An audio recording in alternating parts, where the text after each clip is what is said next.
Will you turn that light back on, actually, hon? Because I just got super dark. It's weird. Thank you. We are live, sir. What? Oh. We are live in the night. Put Quickly, it away. hide the cocaine. Put your dinghy I away, saw son. shit. Put that dinghy away. Nobody needs to see that. I had to get one more stroke in from Metallic. Those are rookie numbers. You got to pump those numbers up. I'm trying, Evil Ted. I'm trying. How is everyone doing tonight on the night of our Lord, 1/20/2021? Very nice. Very nice. Yes. Good day in paradise. Yes. Phil Collins. It's just another day for you. You and me in paradise. Boom, Ooh. boom, boom. That's a great fucking song. I love that song. Yeah, In the Air Tonight. It's a good song, too. Yeah, and it's really not about him like watching someone drown, even though that was like forever. People saying that was real. Really? Do you remember? Remember that urban when we fell in love? Oh yeah, that In the Air Tonight. Apparently, it was about he watched some guy watch a kid drown, and he was too far away to do anything about it. But apparently, that was all bullshit. I don't know. That's probably just a story that he told a girl in bed one night, just trying to look cool. 100%. Yeah, he's like, Yeah. I have thinning hair, but I almost saved somebody. But I wrote a song about it. I did something good. Glenn Harris says, age, sex, location. try to get something like Glenn. Hit me up in the DMs. The old school 98 AOL online way. Hey, you got to work the game you got, buddy. Glenn's doing good, by the way. Losing some weight. His arm's healing up. He looks good. Good for you, Glenn. Sexual. Sexual. Good man there. Hey, speaking of good men, I want to wish a very happy birthday to a guy named Jordan. That effing guy on YouTube is his name. Many of you have talked to him in the chat below. His birthday, I believe, is very, very soon. And happy birthday, Jordan. Happy effing birthday, effing guy from the internet. Yeah. Happy birthday, Jordan. You do whatever the F you want to do today. I can't say the real word because we're in the first part of the video and we don't want to get demonetized, but we probably will. Probably. You always do. Oh, yeah, I think I did. It's all that coke that makes your head go whoop, whoop, whoop. D-Land says, I still got an AOL DVD worth 24 hours of free internet. Hey, those things were gold back in the day. I remember those. Yeah, that was some good stuff. That and Bell South. Netscape, Net Zero, sweet, free internet, free internet. I don't remember. I had that old computer. It was a Bell South. I don't remember. But you remember that computer I was talking about, that old school one I had? It's like white. It was like clunky as shit. Yeah, it's like a MS-DOS computer. Yeah, I think Mom bought it at like Kroger for like $150. Hey, dude, you see my shirt? I can't read it. What does it say? It's pay that man his money. Yeah, pay him. That's not it. Yeah, Pay that man his money.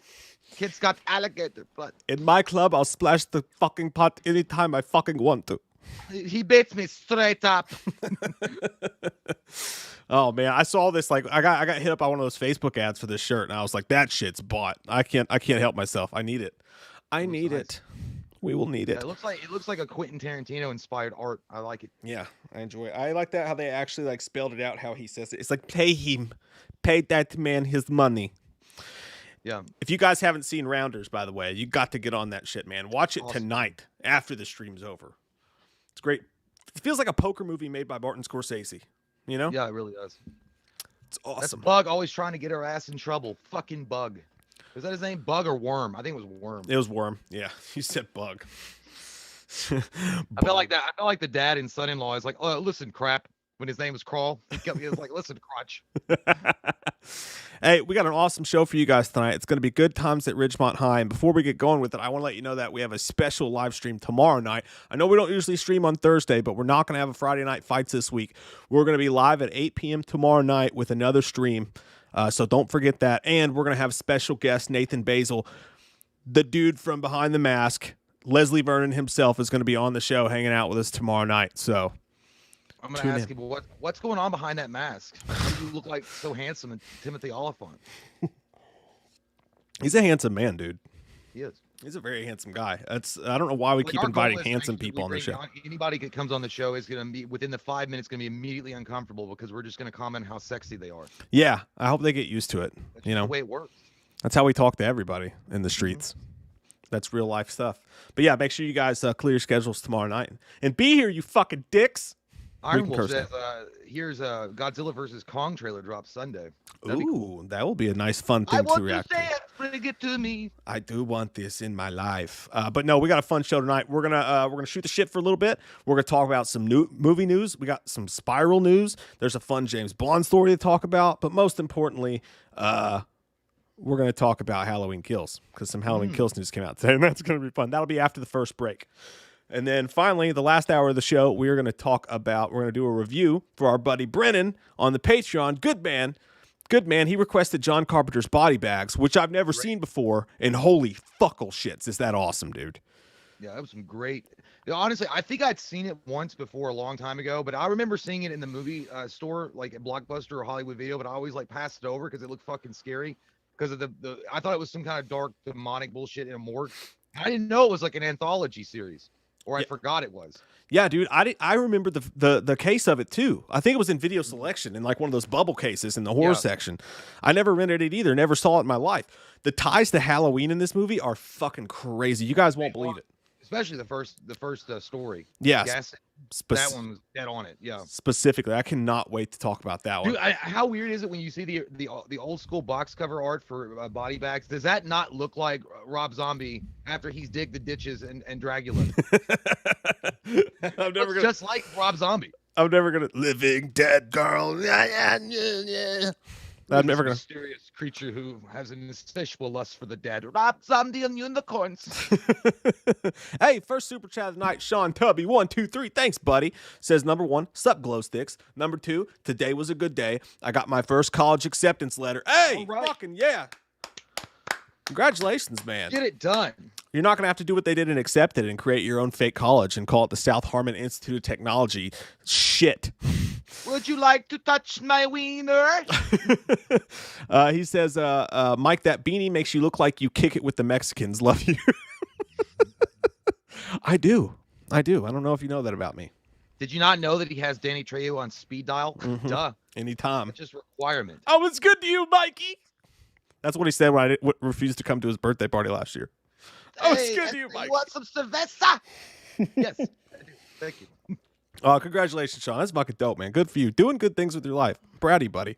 My parents never got that good feeling. Actually, that's not true. I did get accepted to a college, and I went for about 3 weeks. And then I met a girl at a concert and never came back. I got a degree, but you literally wipe your ass with it. It's useless. But you know what's funny is that I do Dr. Loomis, but it's a psychology degree. Yeah, I know. That's weird. Yeah. I just didn't get my doctorate. King of Evil Ganondorf Dragmire's back in the chat tonight, man. One of the greatest super chat names of all time. King of Evil Ganondorf Dragmire says, hello, I've returned to let you know I'm still alive. Just been busy. But I will have to watch the stream later. I have to deal with beheading Zelda, then have to sleep, and I'm excited for Halloween Kills. I will return soon. Oh, God damn it, Ganon.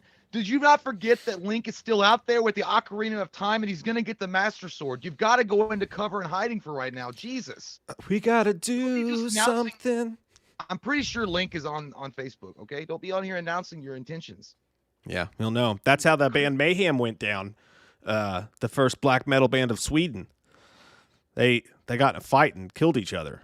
I don't know what that has to do with what we were talking about. Jason Stroke popped in. He's like, hey, Mike and Jay, chat. I thought he was talking to us. He was like, hey, talk, you fools. I was like, yeah, you just guys were sitting there like you got cupcakes shoved up your assholes. Go ahead and engage with one another. But he was saying hello to the chat. It just took me a second for me to realize that. Took us a second to get going, but we're over 200 now. Welcome to everyone that's here. I hope there's some Little Biscuit boys and girls. That's what we call new people here. Little Biscuit boys and girls. Don't know why. No rhyme or reason for it. But that's what you are. You're a fucking biscuit boy and a fucking biscuit girl, and I want to put my gravy on you. Ooh, smother me in gravy, you dirty old man. You ever say something and you're immediately ashamed of yourself after it leaves your lips? All the time. I'll believe that when me shit turns purple and smells like sherbet rainbow. Oh, man. Hey, you been watching anything? Other than the Body Bags movie, I watched been on that Crime Watch Daily shit. I watched a couple of episodes on YouTube of that. That's some wild shit. I like it. And then I've been watching a shit ton of Whose Line Is It Anyway? Old school reruns of that. I love that show. Yeah, you were talking about that the other night when you were here. Yeah, I thought it was on Hulu, but like apparently you got to get Hulu Plus, and it's like $64.99 or some bullshit to watch Whose Line Is It Anyway? And I'm like, I'm not doing that. That Fuck is that. I'll just get it illegally. that is not worth I'll that. sail the high seas called piracy. I would not do that. No, not. I never. I mean, I like that show enough. Like it made me chuckle a couple times, but maybe I'll have to look back into it since you've been talking about it so goddamn much. Love it. But you like I think we would kill on it. you like to do that to me though. You like to be like, hey man, I'm really into this, and I'm like, cool, I'll watch it. And we could discuss, and then I'll watch it, and you'll be like, I'm not really into that anymore. I'm not a follower, Mike. I'm a trendsetter. What I do you know. want from me? I know more about this than you do, and I want it to stay that way. So just go away, little Mikey. For what? Whose line is it anyway? Just go away. I don't Yeah. think I'd hold it over your head if you didn't know much about it. It's an improv show. I can't help it if you make it seem interesting. Oh man, I watched last night after Body Bags. The movie just put me in such a fucking good mood. It was like 2:30 in the morning. You know, I was like 2 drinks in, and I just didn't want to go to bed. So I slapped on Die Hard real quick. Die Hard 4. Die Hard 4. Wow.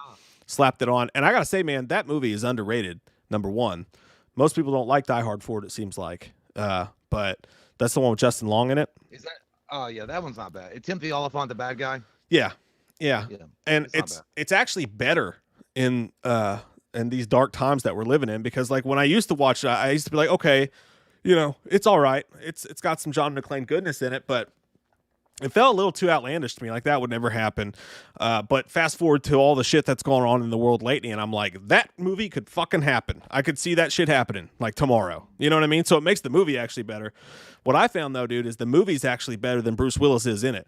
He has some good lines. He has some good McClane lines. He's written well. He doesn't do a bad job, but really, the movie's better than McClane is, and that's a weird for a Die Hard movie. Like some of his lines did not land at all. They were kind of whatever. Some of it's written good, but some of it's not. You know, that was just it was a good action movie though, man.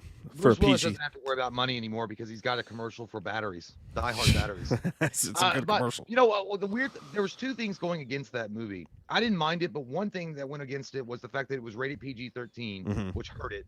And number 2 was the fact that Die Hard with a Vengeance was such a great Die Hard movie, maybe the best of the series. Yeah. That it was coming on the heels of that, and there had been such a time between the movies. Because I think a lot of people just wanted Samuel L. Jackson returning to team up with Bruce Willis again. Yeah. And then you didn't get it. You got Justin Long from Waiting. I mean, it's still fine, but it's not. It's a kind of a step down. Yeah, which I actually like. Justin Long is one of my favorite, most underrated actors ever, and I thought he was good in the movie too. And I like the dynamic they had where Bruce Willis was like, "Hey, you may be a piece of shit hacker," but you could tell like Bruce Willis liked him from the get. You know what I mean? Like they had like a cool little relationship. It's not Samuel L. Jackson and Bruce Willis though. I mean, that was fucking top notch. I never understood why they didn't bring them back together. They were they had like great chemistry on screen together. They were like one of the best duo buddy cop films I've ever seen in my life. Maybe Bruce Willis was a dick, dude. Because I mean, you hear a lot of people saying he's a dick. Well, I heard some story about him one time that I don't know what movie they were filming, but they said he was down the street drinking, which it sounds like John McClane. He's like, would you mind your fucking business about Holly? And they asked him, it's like, hey man, you got to be on set. You're 20 minutes late. He's like, the movie ain't going to start until I get on the set. All right. Like he knew, like he was like, what are they going to fire me? Fuck them. Yeah. And then he just got kicked out of a Rite Aid or whatever for not wearing a fucking mask, which is a douchey thing. He did apologize for that. Yeah. To be fair, he did apologize for it. I like the picture of him though. He's just standing there like, yeah, he's got. I think it's the first time in his life someone said no. It's like, It looks "You want like an a autograph or baby like that something?" was reaching for a cookie above the counter. They're like, no, and he was like, oh. He did. I don't know what "no" means. Said What the hoe. What was messed up is he had the gator thing around his neck. He could have just pulled it up, and he was just standing there with the gator around his neck going. I think he was just shocked. I literally think he might have also been on some kind of drugs. Yeah. It kind of looked like he'd been on a bender for a while, and then he was just like trying to figure out and process that they said no, you can't shop here because you have no mask. It's like, hey, you got any? I'm just looking for some Tylenol. I got a real bad headache. He kind of looked like Jared Leto probably did when he came out of the desert and didn't know what was going on in the world.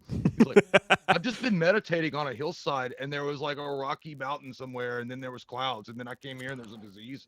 What was? Yeah, was it COVID he didn't know about because he was on a self appreciation journey or whatever, jerking off in the sand. Yeah, I'm surprised he didn't have followers that were worshiping him as the new Jesus out in the desert. I'm sure he did, dude. Groupies for sure. That guy gets laid a lot, man. There's no doubt about it. Yeah, I mean, I'm just jealous I'm jealous of that, but I'm just saying he's kind of a cuckoo and Cocoa for Cocoa Puffs. Yeah. If he heard you right now, I'd be like, "You want beef? You want beef? I mean, if you heard me right now, I was like, why don't you write me a fucking song about how I don't give a shit? I will. Half my records are that. Songs that no one gives a shit about. Jarvis Fitzpatrick, thanks, buddy. Hey, we opened up a Jarvis box the other night. You guys will see that too. We opened Jarvis's big fucking box the other night. So sweet and salty. There's some great shit there, man. We'll show it off. You'll see the video coming up. Thank you, Jarvis. Thank you for that as well. He says, "What's up, duders? Wham Wednesday is in full effect. Love you guys. Love you too, man. And don't forget, Wham Thursday tomorrow as well. It's gonna be a great time. Love you, man. You're a fucking badass dude, and I want to shake your hand and give you a nice firm handshake. That's what I want to do. Give you a firm handshake and a big firm bro hug and a kiss on the face. Like your right. temple or maybe an eyebrow. Maybe kiss your eyelid. That'd be fucked up, wouldn't it? Kiss your fingernail. Just a weird place you wouldn't expect. As long as COVID's over with. I accidentally bit a girl on the face one time in bed. That's nice. You're starting to sound like the last story in Body Bag. As soon as I said it, that's what I thought. I didn't mean to, dude. I didn't know that's where her face was, and it was more like an accidental like nibble bite. It wasn't like a hard bite, but I did. And she was like, "What the fuck?" And I'm like, did you like it?" Like, no, I'm sorry. I don't guess you got it. I read Vogue magazine, and they say girls like it like that. I'm sorry that you weren't up on that. I was in the middle of a thing, man. I was in the zone, you know. She said she liked getting bit, so I didn't know it was her fucking face. Oh. Stop looking at me, Swan. Fucking Kenny just looked over at me with daggers, dude. Fucking daggers. That's like one of the things that you're talking about. And I was like, I want to back you up on certain things, but I don't know really where to go. It's okay. Don't. Yeah. Someone. One time I squirted a girl in the eye with cum. Yeah, you told that story. That's way worse than my fucking story. Well, I didn't try to eat her afterwards. It was our first time too. First, I will infect you with my venom, and once you're paralyzed, I will crawl over there and eat your face. At least it's not Mark Hamill with his fucking mustache. You know why I did that for? I think he did that to try to put as much distance between him and Luke Skywalker as he could. Maybe he did, dude. To change his fucking appearance. Yeah. And by the way, and there were certain moments in that particular episode or story when you look at him, man, they're not lying. Sebastian Stan looks like a bastard child from him. I don't see it. Dude, when he was laying there and he was like after the surgery, and he was like, "What do you mean, doctor?" Like that. I mean, I was like, when half his face was bandaged. Like you could see the features of Sebastian Stan real heavily. I don't see it.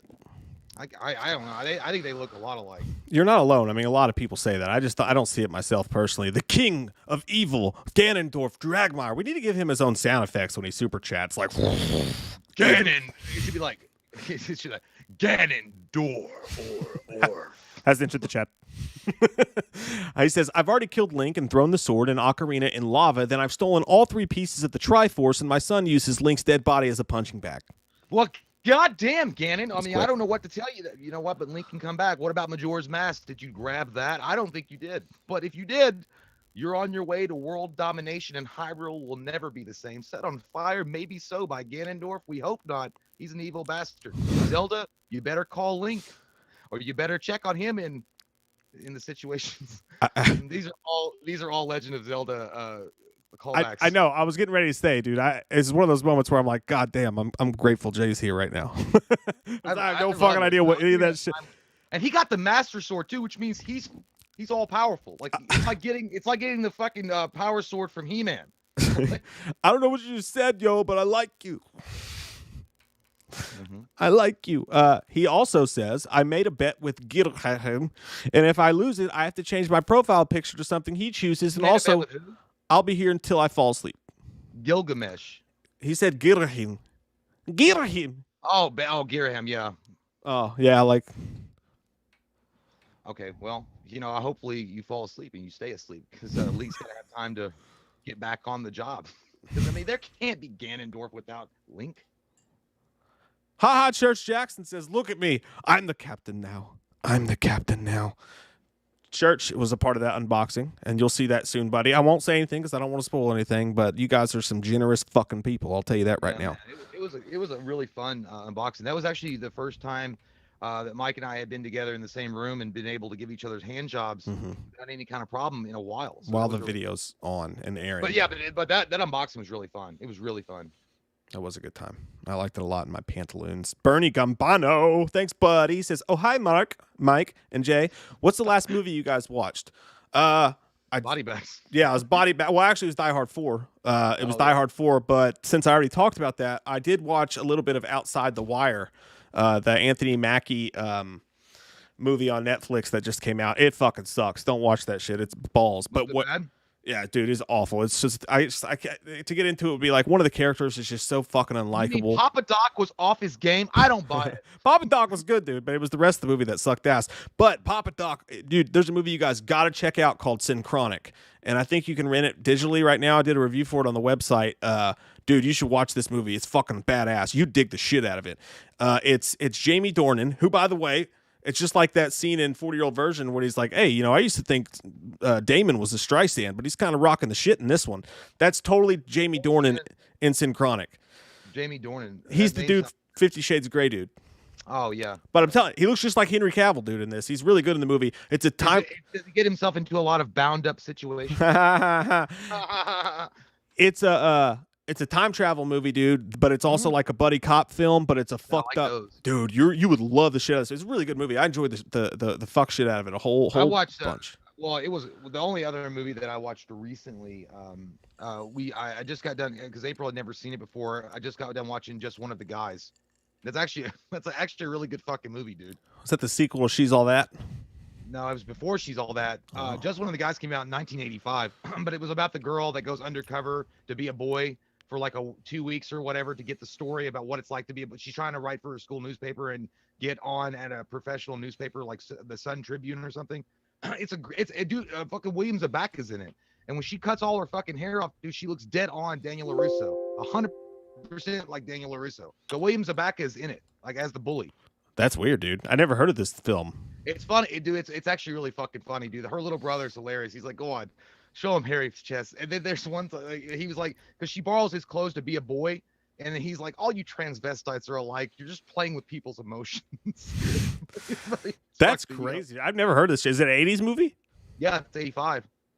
Holy shit. It feels, it's not, well, I guess it kind of feels John Hughes-ish in a way, but it's a great film.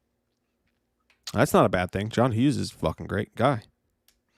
I jerked him off once. Was that her name? Queen, Long Live Joyce Heiser. I don't know. That might be the girl's name. She's great though. Dude, she also used to date back in the early 80s. She used to date. She already drank with him too. The boss, Bruce Springsteen.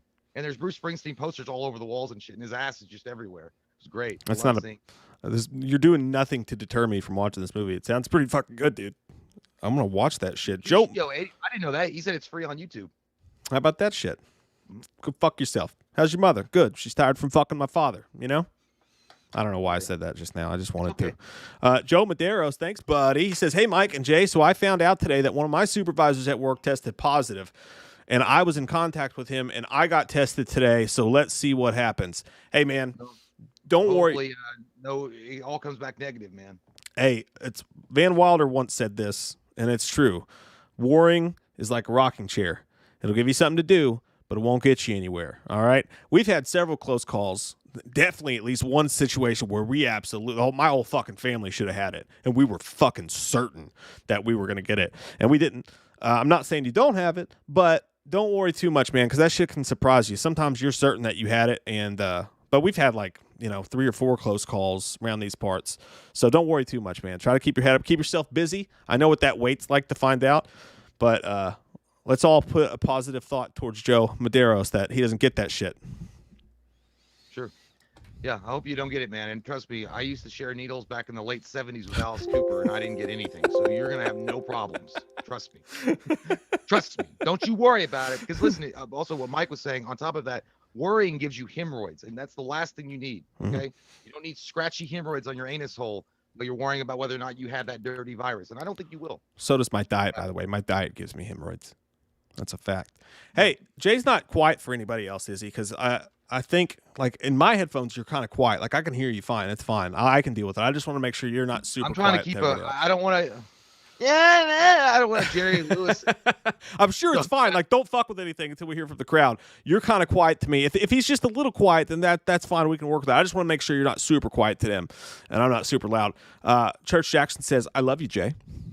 I love you, Church. I mean, I love you all day and night. 100%. He wants to put it in you. We're going to send pictures to each other. We're going to send old Polaroids. naked, and we're gonna send them through the mail, just That's the way right. it should, like Americans. Naked pictures of B. Arthur. Hey, Courtney's in the chat. What's up, Courtney? You fuck. That'd be cool. Yeah, I didn't see Courtney was in there. He said he sent a message. He's like, I'll count anything right now. Like, let's do it. Oh, good. He's a mean counting machine. Good to hear. Everybody says, hey, you sound good. Everything sounds good. Maybe a tiny bit quiet. Jay says Jay's very quiet. Third man says Jay's very quiet, but like 20 I have a people lot said to it's think good. about, third man. Okay, Ganondorf's out there on the loose and Link's dead. What do you want me to do about it? Jesus Christ, he's back. That kid is back on the escalator. Queen of Evil Cinder, Dragmeyer, has entered the chat and says, hello. Yes, I'm the wife of Ganondorf, and no, I won't let anyone hurt him. And Gigarat says hi, and also Ganondorf has tasked me with looking after Michael Myers since he's staying with us. Goodness and Satan help me. Goddess and Satan help. Goddess and Satan help me. I like goodness better. Yeah, well, personally. that's true. Yeah, but he does have the Master Sword, so he could probably slay Michael for all time and send him in a loop through time, and he would never come back to haunt us. For God's sake. There you go. Where's the moderators? We've got evil people in here, but his wife is very nice. She's keeping him in check. All right, let's get into the goddamn movie fucking news. Are you guys ready for this? You remember that fucking talk champs? Oh shit. So I got my little internet here. I'm gonna pull it up for you, and we'll talk about this shit as we go. Halloween Kills will be after the first hour. After the first break, we'll get into that for sure, because there's a lot to unpack there. Yeah, there's a lot of people in. That's what they're waiting on. For. When these cock smokers, poll takers, gonna talk about the one thing I'm in here for? Just do it. I'm trying to butter you up. You can't just stick it in. You know what I mean? A little foreplay. Yeah, a little foreplay and some Vaseline. Can calm down? Can't be out here in these streets just sticking it in people like that. What was happening? What was I doing? Okay, yeah. Spiral from the Book of Saw has a little bit of tiny news happening with it. Let me make this a little bit bigger for you. Wish I could do that in real life, but I can't. God damn it. Some guys have all the luck. I can do it with my subscription to Playgirl. Spread my butt cheeks is my concept. There you go. You got to get it done. Oh, shit. What is going on with you, you sexual son of a bitch? Okay, so check out these pictures, guys. We got some new screenshots from Saw, the Book of Spiral. It's basically just Chris Rock and a bunch of people, him and his Chris partner. Rock looks like he had a really bad stand-up experience. Like, nobody laughed at my fucking jokes. He also borrowed Steven Seagal's sunglasses, it looks like. But no, I mean, there's not a whole lot here going on in the picture. You just got this. They're like, hey, fuck, Jigsaw's back in town, boys. Fuck. Guess What's that guy doing on the, is that that guy in the very back where there's Chris Rock in the foreground, and in the background, it looks like that motherfucker's doing a hoedown. Yeah. You see him? Like he just discovered a piece of evidence that'll lead them to the jigsaw. He's like, hold down, goddamn motherfuckers. He looks like he's about to drop like a CSI Miami line. Like, we found his dick in the freezer. Can you say Dixicle? You know what I mean? And then I guess you won't find a game out of this. But yeah, it's just nice to see a little touch of it. Just a little touch. It looks like but what was said about it's a little bit more interesting. Daryl Lynn Boastman, talking to Empire Magazine, says that Chris Rock came in with a thriller concept. He said he pitched this very elaborate, dense idea. We wanted it to feel much more like Seven, which they've said before, but it has so many ties to the mythos of Saw. He went on to say, they're going to tone down the gore a little bit in this. He says, back then, in my first Saw movies, I was a younger person. Gore and violence was the gimmick, I think. Gore and violence is no longer a gimmick. It just serves the story in this film. This is much more about character, tension, and fear. So well, I hope that all that holds true. By the way, Iron Wolf has mentioned that looks like the Dreamcast symbol. It really does. Oh my god, it really fucking does, dude. Holy shit! If we get some. By the way, Dreamcast was way ahead of its time, 100% ahead of its time. Yeah. But as far as this movie news is concerned, look, I have hopes for Spiral. I hope it's good. I mean, we've already shown that comedy writers can be really successful in the field of horror, especially if they respect the material and the genre of horror. Oh. All you gotta do is look at what was it, Us and Get Out. I don't know. Get Out. I was gonna say Let the Right One In. I was like, that's the wrong one. Yeah, Get Out. But yeah, like It's a and Chris prequel. Rock, I don't have any like preconceived notions as far as like if it's a comedy writer like Chris Rock coming in and he has, because maybe he does have some great ideas, and honestly, comedy in a lot of ways can come from dark places, and a lot of people don't realize that about comedians, especially stand-up comedians. A lot of the material come from dark places in their life, so having that kind of interjected into a horror movie makes sense. So Yeah. yeah. I don't, dude. I don't see. I always see people say that they're like, "Oh, it's a comedy guy doing a horror movie," and not from the first dude who did it was I like, no, it can't be a comedy guy. I think that's crazy, man. I don't think like you got to be fucking Tim Burton to make a goddamn horror movie. You know what I mean? I always think it's weird when people say that. I think you're dead on right. Like just because he's Chris Rock doesn't mean he can't come up with a good horror movie. And by the way, he didn't write it. He just came up with the idea for it, and so the idea is they're gonna try to make it more of a Seven style movie, and it's going to be exactly what it should be. Yeah, a buddy cop type of thing. And I thought about this, and I'm like, well, it seems like they tried to do that before as well, but it's not like, it depends on the actor. Like, you can't say, hey, I'm going to make Seven, and I'm going to fucking cast Donnie Wahlberg in my lead role. Like, it doesn't really work. He wasn't bad in it, though. I don't think he was terrible. Not in Seven, but in Soul. Yeah, I don't think he was terrible, but like all those characters almost, like none of them jumped off the page to me at all in any of the fucking movies. I think you got to pay some fucking money. I feel like Billy Madison. He's like, when the puppy story, he's like, you get your ass out there and you find that goddamn dog. That's a fucking responsibility. Pay somebody, pay a fucking actor to get in there and act. And, Chris Rock, he's not done any really serious roles at all. So I don't know what this is going to be like as far as that's concerned. I'm more worried about him acting the role than I would be. Also, by the whole time, I'm going to be thinking about Butters from Lethal Weapon 4 because he's a cop. He was a cop in Lethal Weapon 4, and they called him Butters. That's all I'm going to think the whole time. But every time I see Chris Rock, and I love Chris Rock, but every time I see him, I always think it's like, taste the book of flavor and House Party. Oh, shut the fuck up from Mom Strike Back. But yeah, look, I don't mind that he's in it, and if they wanted to make the movie a Seven type of stylized thriller, that's exactly what Saw should have been. It's gonna be interesting to see if they can keep it like.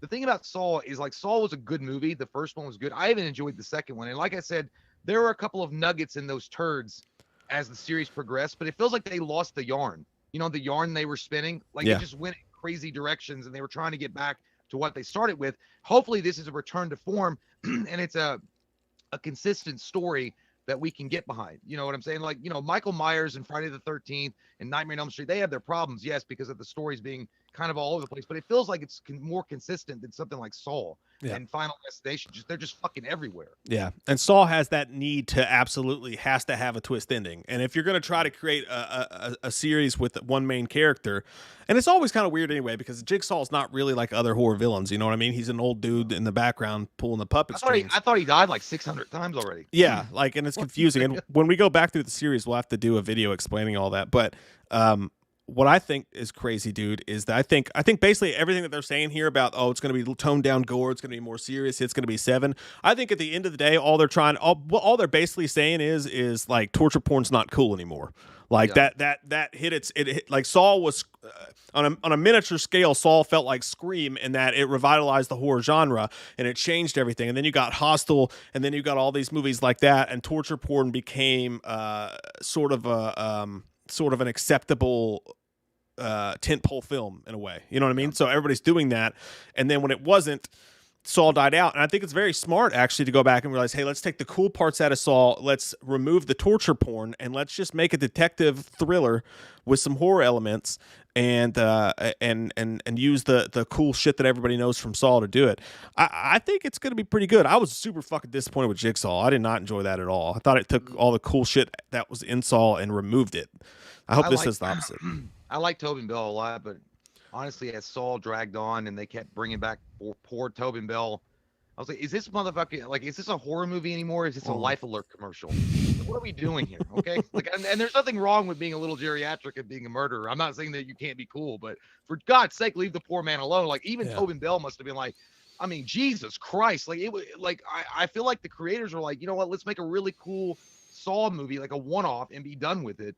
And it really felt like it could have been, done after the first one, because the first one was such a great ending and it was awesome. And then it's like, oh yeah, we'll have Jigsaw continue on for 105 years, even though the guy's apparently got stomach cancer. He's 107,000 years old. I was like, come on, man. I don't know. And he's not supernatural. He's not a supernatural guy or anything. Exactly. Yeah, they made some bad decisions with that storyline in that movie. Hopefully, this turns it all around. I am excited to see it. I think it's. I think. But are they? Is Tobin Bell confirmed in it? No, I don't know. I don't think so. I don't think he's going to be in it. See, that's also that's where they're in a catch-22 situation, because a lot of people do want to see a new Saw film, but they're also going to be leery about whether or not it's Tobin Bell. If it's another person being Jigsaw, they're going to be like, I don't give a fuck. And I don't know what they're doing with that, but I say have him record some shit like Loomis did, like pull up an old tape, because it was always his voice. I mean, that's all you heard in that tape recorder was some cool shit. But either way, I mean, we're both looking forward to Spiral. I hope it's really fucking good, for sure. It's going to be, I think it's one of the most interesting movies of 2021, just because it's like, it's Chris Rock. It's a different take on it. They're trying to pull off Seven, which is a hard fucking thing to do, but we'll see. Marco V. Villatoro, thanks, buddy. He says, Mike and Jay, if you had to rank the best bat suits from the movies, animated cartoons, and video games, how would you rank it? That, my friend, is a loaded question. That's a whole video. That's like a whole video's first. So I'll just rattle off the top of my head. Best bat suit ever, Michael Keaton's 1989 with yellow on it. Second best bat suit ever, I'll go Batman vs. Superman, Ben Affleck suit. I thought that shit looked smooth as fuck. Third best bat suit, I would have to go. I'll just go Batman Returns, because it was pretty much the same thing as the original. I like the Batman Forever suit a lot. I thought that was dope as shit. And honestly, after that, I would finally put Christian Bale's suit, one of his suits from that. And then it's hard for me to rank the animated ones of them. I think the suit in the game was pretty fucking dope. That was pretty good. That would rank pretty highly. But yeah, and then last would probably be Batman and Robin / the original Adam West bat suit. Yeah, mine would be Batman Returns, number one. I'd like the fact that they had it look better. It looked better than the original one that they had. Number two would be the 89 Batman. Number three would be Arkham Origins. That suit, that armored look, that looked fucking badass. Like, that looked great. That was from the video game, by the way. Number four would be the Batman versus Superman suit. Number five would definitely be, I didn't mind the Batman Begins costume. I thought that was a decent costume because the helmet wasn't fucking stupid yet. It didn't look like a motorcycle helmet. Like, by the time they got to the Dark Knight Rises, it looked like a little tiny, his fucking head looked like a peanut on a giant body. It looked terrible. So Batman Begins would be number five. Number six, Batman Forever. Number seven, Batman and Robin. And then in between there, as far as the Batman, the animated suit, he still had underwear over his tights, but it was an animated movie. Yeah. I'm not going to put that in my list, but that would be my list. I love that. I love that fucking armored look. I love the Arkham, like the way he looked in Arkham Origins. A lot of people were bitching about that. Like, oh, he had too much armor. He looked too bulky. He looked like Iron Man. That made sense because he wasn't used to like going out there and fighting crime yet. Like, he had to protect his nuts. Protect your nuts, guys. Nice. You know what suit I didn't like, by the way? I did not like the BVS suit when he fought Superman. I just didn't like it. I mean, I know it was from the Dark Knight Returns or whatever, but there was something about that was off to me. I did not love it, and I really hated the way Batman looked with the fucking goggles in Justice League. I really hated that fucking look, man. He looked stupid. Yeah, he looked like the guy from The Watchmen, the owl guy. Yeah, did not enjoy that at all. The Shape in the Shadows. Thank you, sir. Like your name says, hey, Mike and Jay, love to be here on the live stream. You guys are amazing. Could I get a shout out from Slenderman for The Shape in the Shadows for Slenderman? Sure.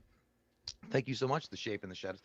Why are you in the shadow, for Shaped in shadow? Come to the light and let us see who you is. But you want to be shy, and that's all right. Don't you worry about it. None. He's not going to take offense, and no one here will be offended. You want to remain anonymous and hide in the shadows like a little elf? That's all right. How you doing, little shadow? In the Shape in the Shadows, you doing? I hope you're doing well. Hope you're doing just fine. Know you like the shadows. Me bet your favorite movie is The Shadow without a have a good one.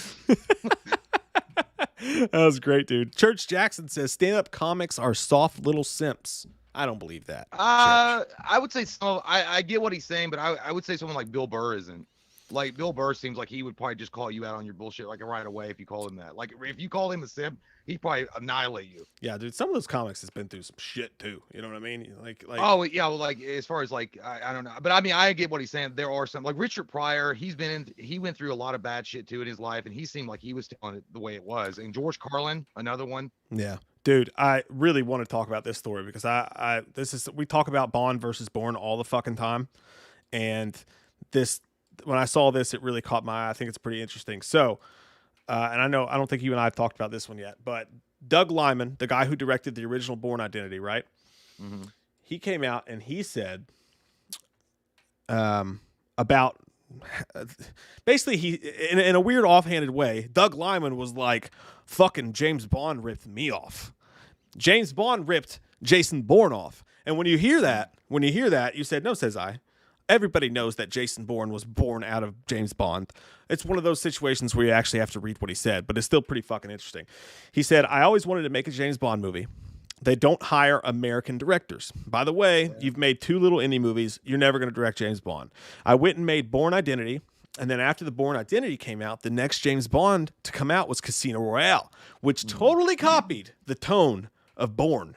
I had a very surreal thing where I was sort of making Bourne because I really wanted to make Bond. And then Bond copied Bourne. He says, I don't quite know how to process that. I still don't know how to process that. I don't know if I got what I wanted or didn't get what I wanted. It's beyond my computing power to know how to feel about that. It's probably an unsatisfying answer. To say I'm annoyed or flattered would be easy, but I'm still confused about how I should feel about this. I'm not saying. Look, here's the thing about tone and plots. I mean, look, they might have borrowed some things for sure. I don't think they flat out stole something. It's James fucking Bond, man. I mean, they knew they had to come out with something fresh, something snappy. They had to get it back on its feet after Pierce Brosnan, and they needed something high octane. And they just chose to go more of a adventurous type of high action kind of stuff, James Bond, than they were, people are used to. It's really hard to accuse someone of stealing your shit and immediately saying, oh, it's because I submitted this. And it kind of sounds like you're as salty as a fucking fig Newton and you need to get laid. Like, I'm not like, listen, I can go to a movie theater too and be like, oh, I wrote something in my head and I submitted, maybe I did submit. They seem like they just borrowed the whole fucking movie. No, because no one ever said that James Bond has to be always smooth talking, a very slow paced, easy kind of build movie. They decided to flip it on its head and make it more like a Timothy Dalton action adventure kind of thing. So that's wrong. I mean, I'm not saying that he's incorrect saying that they didn't hire him because he's an American director. That's probably very true. Yeah. I mean, they want to make sure that James Bond is British. They want to keep that in the British thing, which is fine. I mean, I don't know. It's really stretching to say they totally ripped his idea off. I mean, and he seems like he's having trouble with it too. Like he's having trouble like he said, I don't really know exactly how to feel about it, but he says that he notices it. So let's think, like when you look at it though. So Casino Royale, I think almost everybody like, okay, so GoldenEye comes out and it resurrects Bond, right? It's fucking huge. But then they put out 3 goddamn stinkers, which 1 or 2 of those is okay, but they put out a couple stinkers, Pierce Brosnan, and then they move on. And while this is happening, I guess Jason Bourne comes out, and I feel like everybody recognized the fucking tie-ins to James Bond that Jason Bourne was. So, and to be fair, Doug Liman is basically saying, hey, yeah, I copied Bond first because I wanted to make a Bond movie, and this is the only way for me to make a Bond movie. So really, he can't really point his finger at anybody. Pretty much, yeah. Because he's doing the same thing. But quid pro quo, motherfucker. But I don't hate him for it either, because I get where he's coming from. Like, that's got to be fucking surreal to look at that, to be like, okay, James Bond's, they're never going to look at me. I'm never going to get a James Bond movie. I'm going to make my own movie. And then your movie's so fucking badass that you watch the next James Bond movie and they're like, oh, you're like that fucking meme of Leonardo DiCaprio. It's like, when he sees himself on the FBI show. You could, then you might as well. I mean, the director of fucking John Wick can come out and say that he was copied. Like in any movie that comes out that's action oriented or action focused on one guy trying to survive a bunch of hitmen trying to go after him, which sounds a lot like James Bond, or sounds a lot like Jason Bourne, like everybody's hunting them down. But I'm just saying, like, everything's been reused and recycled so many fucking times to sit there literally and blatantly and say like James Bond ripped you off for Casino Royale. Is you got the balls the size of an elephant for one. Kids got alligator blood. Yeah, and you got literally, you own Morton's Salt Factory.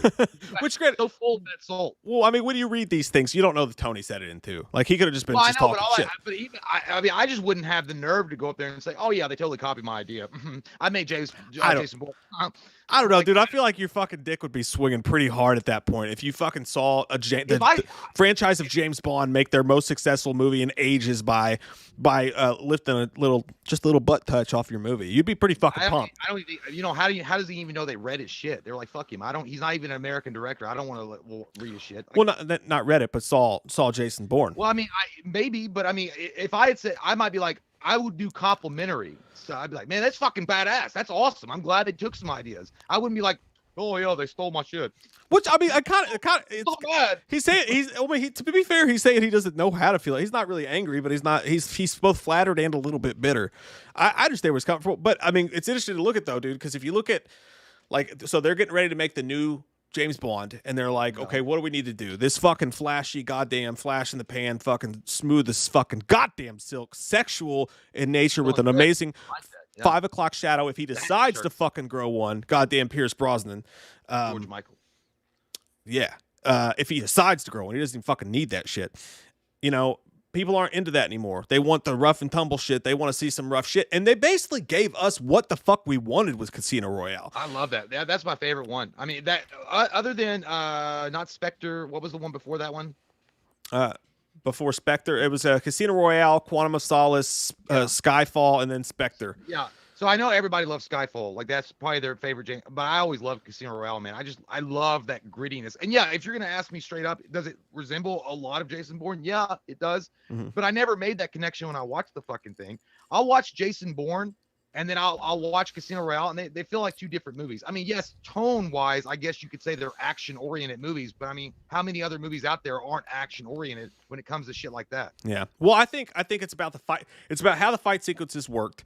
So the tie-ins was it's very clear. And by the way, Casino Royale is my favorite too. Skyfall is fucking great. Those movies went like fucking amazing movie in Casino Royale. I still haven't seen Quantum. I gotta get on that. Yeah, decent little revenge flick in Quantum of Solace.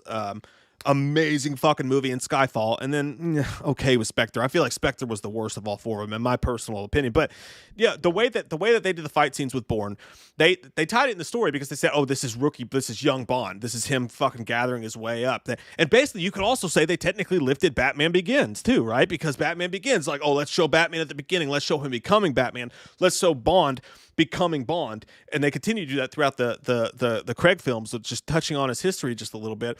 I don't think that's. Here's the thing, though, it's okay because Casino Royale did it better than the Bourne Identity, and I fucking love the Bourne Identity, dude. I think those movies are fucking awesome. Yeah, and I think they're great. And again, I think you and I actually mentioned that's the Americanized version of James Bond. I really wish. And by the way, I'm also a fan of the Jeremy Renner one. I thought Jeremy Renner was a fine Jason Bourne. I think the movie wasn't as good as it could have been, but I thought Jeremy Renner would have been fine to continue the series. They lost me a little bit with you got to take this pill to become super. And I got to be fair, I haven't seen it since we watched it in the theater. I got to rewatch that shit. But I think they're okay because they did it better. Because Casino Royale took what Jason Bourne was doing and they upped it and they made it better. So you have a James Bond now who does the spy shit, but also can fucking fight you in a bathroom and choke your fucking ass on your own piss in a urinal, get nasty with it. But those fight scenes in Casino Royale were better than the fight scenes in the Bourne Identity because they got rid of the shaky cam and all that bullshit. It's not like they copied his exact style of it. They realized that people liked that kind of Bond today rather than the gadgetry Bond, and they switched it up. The shaky cam, I didn't like it as much. I get why it was popular because it does look like it's more violent when it's happening on screen, especially when you watch it in the theater. Like it really gets you in the scene. Mm-hmm. But I like they cleared that up in Casino Royale. But I mean, I don't know, man. Like going over and like again, this Elephantitis Balls, or just even assuming. I mean, look at Black Christmas. Obviously, Halloween was inspired by Black Christmas. I mean, that's 100% original. Yeah, you can clearly see in Black Christmas when we just reviewed that. You can clearly see all the staples of Halloween in that movie that John Carpenter borrowed for elements in his movie because he respected the film so much. So I guess in a way, what you would say if you were the creator of Jason Bourne and the Bourne Identity is like, it's a great compliment, but why even make a story about it as far as like putting it out in the paper, talking about it? Like, it's almost like you're salty that they didn't look at your film, but they robbed you. They didn't rob you of anything. That you put something out in the ether, they borrowed elements from it and they put it in there. But, like I think I've seen in the chat, a lot of people could say that and you could say the same thing. How many people have borrowed elements from there would be no Jason Bourne without James Bond? Yeah.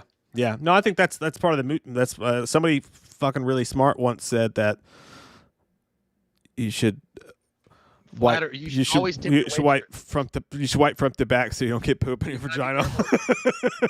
That's what they said. Make sure you tip your fingers right front to back. I can't remember what I said. Dude, That was the only thing that came to my mind. Because that's what you would put in there. White front to back. Confused to say, white front back. Those get poo-poo for JJ. Poo-poo platter, front to back. Marco Viva Toro says, is it okay to say that Bourne and Bond and Mission Impossible flicks, also in Mission Impossible, all have the same type mix and apply the same methods? Yes and no. I think Mission Impossible, I think they all stay true to their own methods, though, in a way. I think Mission Impossible has a specific type of feel. I feel like the Bourne movies have a specific type of feel, and I think the same thing for Bond. I actually don't think that they cross lanes very often, except for to look at it and say, hey, they have a lot of similarities, but you don't get the same feeling from watching any of the fucking movies. Yeah. Honestly, with the one exception of maybe the Bourne Identity and Casino Royale, I do see how those two really actually like give you the exact same feeling almost, now that you say that. They're all brothers, but they all had different career choices in their life. One became a chef, one a career criminal, and the other one a goddamn detective. Say the same thing of Agent 47, Hitman. I mean, sort of, It's like Mark Wahlberg's four brothers. They all have like respect for one another, but they have like differences, small differences. But you know what? I enjoy all of them. So I mean, who's the winners here? Us as fans, we're the winners. Prince of Evil Ganon, Junior Dragonmeyer. Jesus Christ, he's got the fucking kids in here now. Lord, my parents, fucking family. Cinder and Ganondorf told me about you before. They said, "Where's the sealed scarred realm now, Michael Myers?" And he's looking after me there in the back, and I suppose this is why I'm their heir. I don't know what you said. I am your heir. Let me see. On the side of caution. Ganondorf told me about you before. They were Sacred Realm in the back. So this is why I'm. This is why I'm hot. This is why I'm hot. First off, young man, you need to go back to sleep and let the adults talk, because I don't know what the hell you're saying. Because I think you've had too much candy and too much Coca-Cola. Go back to bed. Hey, they didn't have candy back then. He had too many grapes. Got in the king's bowl. No, it's a different land. They had like magical coconut juice. I don't know what they drink. Hey man, you gotta suck out that juju beet juice. Hey, listen, just let Ganondorf play you a Epona song and go to sleep, okay? A Epona song.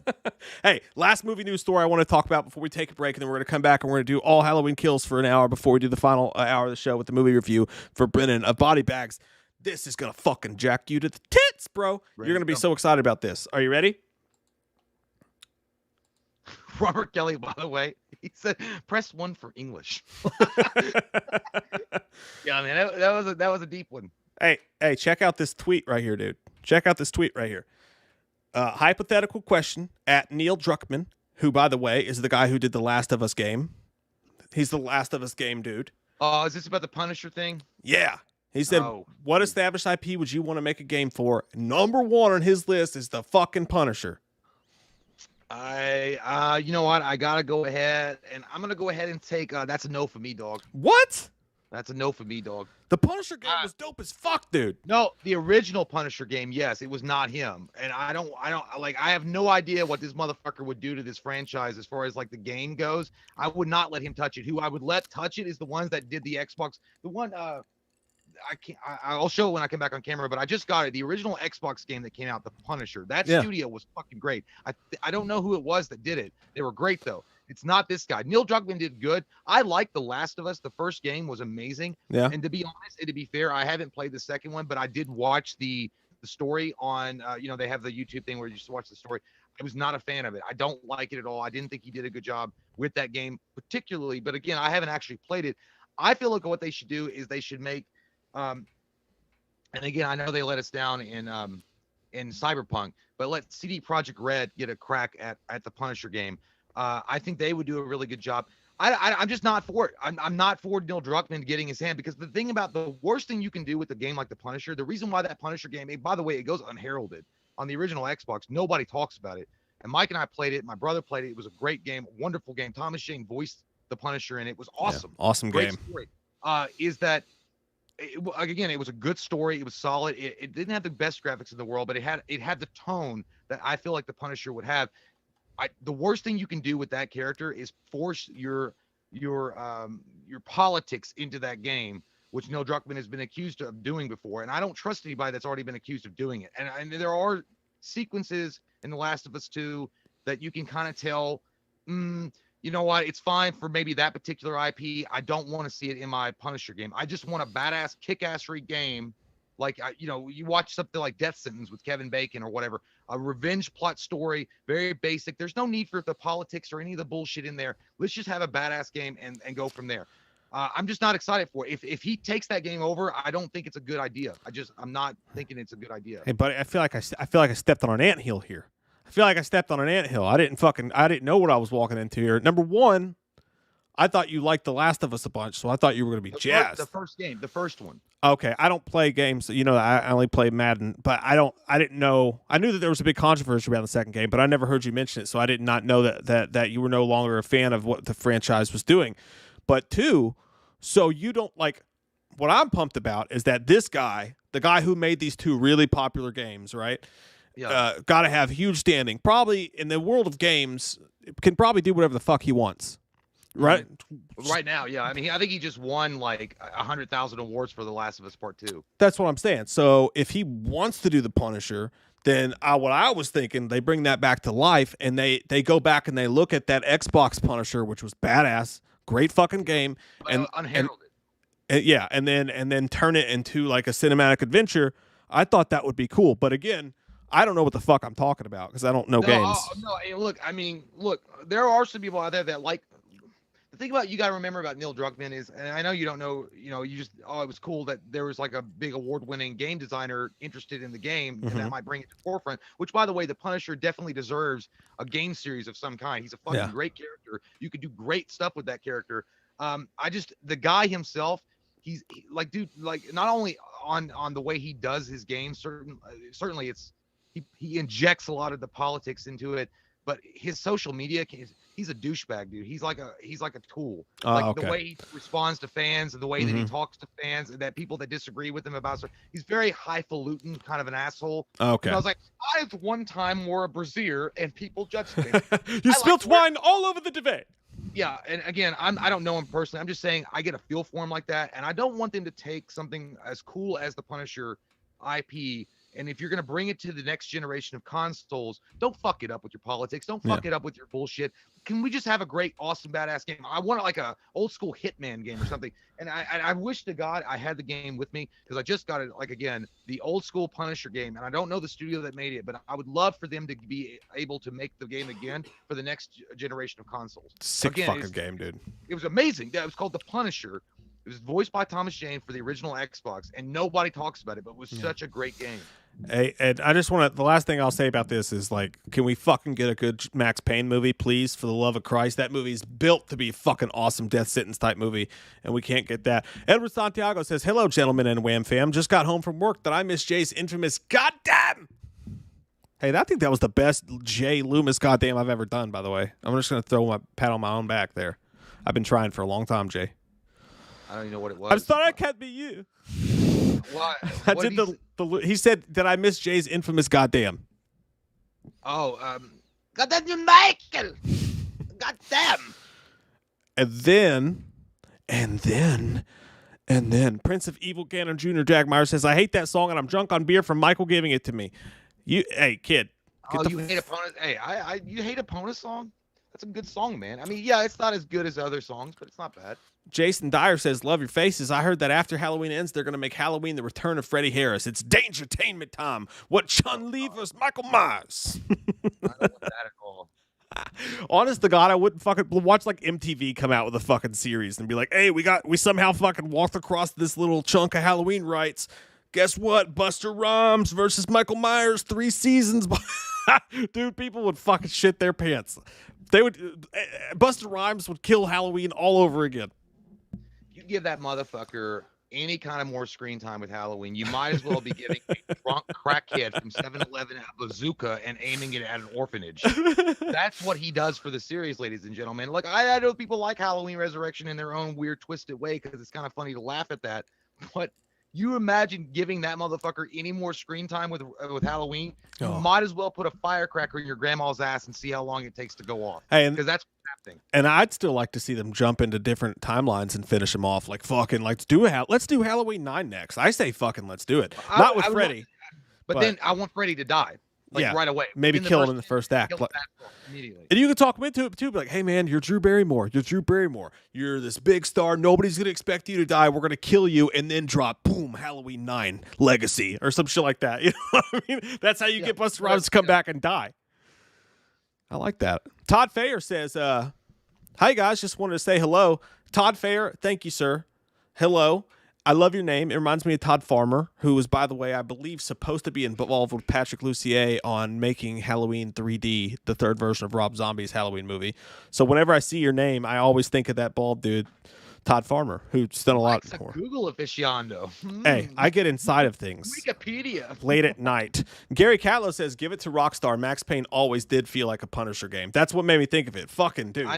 Rockstar did a good job. Yeah, I will give you that. But that movie fucking sucked balls. That movie was ass. Had nothing to fucking do with Max Payne at all. That is such a simple goddamn story.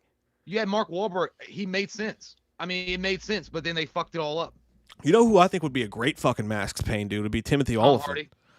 God damn it. Watch, that'll be my fucking luck. They'll make it. It'll be Tom goddamn fucking Hardy. It'll say 7 lines and you won't be able to understand it. It's good, it wouldn't matter, but yeah, dude. Timothy Olyphant though, I think would be a really good Max Payne. I thought Timothy Olyphant rocked Hitman. It just was a bad script, but I think, I still kind of enjoyed it. And one of his best assets is his hair, so it never really made that much sense for him to be Hitman. I'm surprised Jason Statham was never Hitman. Why did that movie never fucking happen? Because he's too much. He's on crank too much. Control him. Vinny C says, looking at the new photo of Michael, I can safely say his favorite song is "The Roof Is on Fire." He don't need no water. Lori tried to let him burn. No, dude. I saw that image today. There was one song and one song only that popped in my fucking head. Alicia Keys. No, it wasn't that one. I've already used that joke multiple times. I don't want to keep rehashing it. We'll save it for when we go into the Halloween Kills news then. Edward Santiago says, just read on We Got This Covered. Well, it was a fucking lie. Or whatever that piece of crap website is. MTV has picked up 6 seasons of Busta Rhymes' lead in the Halloween series. Yep, you know it's true. That's how they get their news. Covered are literally from the lips of God. They tell the truth. Fucking lips of an angel. I would love to fucking interview one of their staffers one time and just ask. I would go O'Reilly on their ass. Like, I'm talking about fucking O'Reilly factor. I would be the biggest asshole you've ever seen. I'd be like, fuck it, we'll do it live. Is that how you feel? Is that what your producers and executives and your editors tell you? It's like, we'll just fucking make up bullshit and sell it to the people. Fuck you. I will literally fuck your face. David Nagel III says, I would love to have Rockstar make a John Wick game.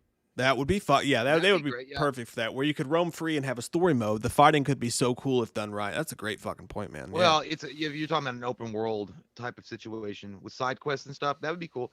The thing about John Wick, though, I don't want to see a John Wick. I don't want to see a Jason Bourne. I don't even want to really see a James Bond. I want to see a Punisher game done right first, and then we can get to the other ones later. Actually, more important than anything, I would love for them to come out with a great James Bond game like GoldenEye. Fucking name it GoldenEye 2 and just make it as badass as the first GoldenEye, and I'd be happy. Let it go. It will never happen again. That was just a moment in time. I know. I bought so many goddamn James Bond games hoping that they would fucking live up to it. All right, we'll do this last super chat. We'll take a break. We'll come back. We'll do Halloween Kills. Nightmare Kid says...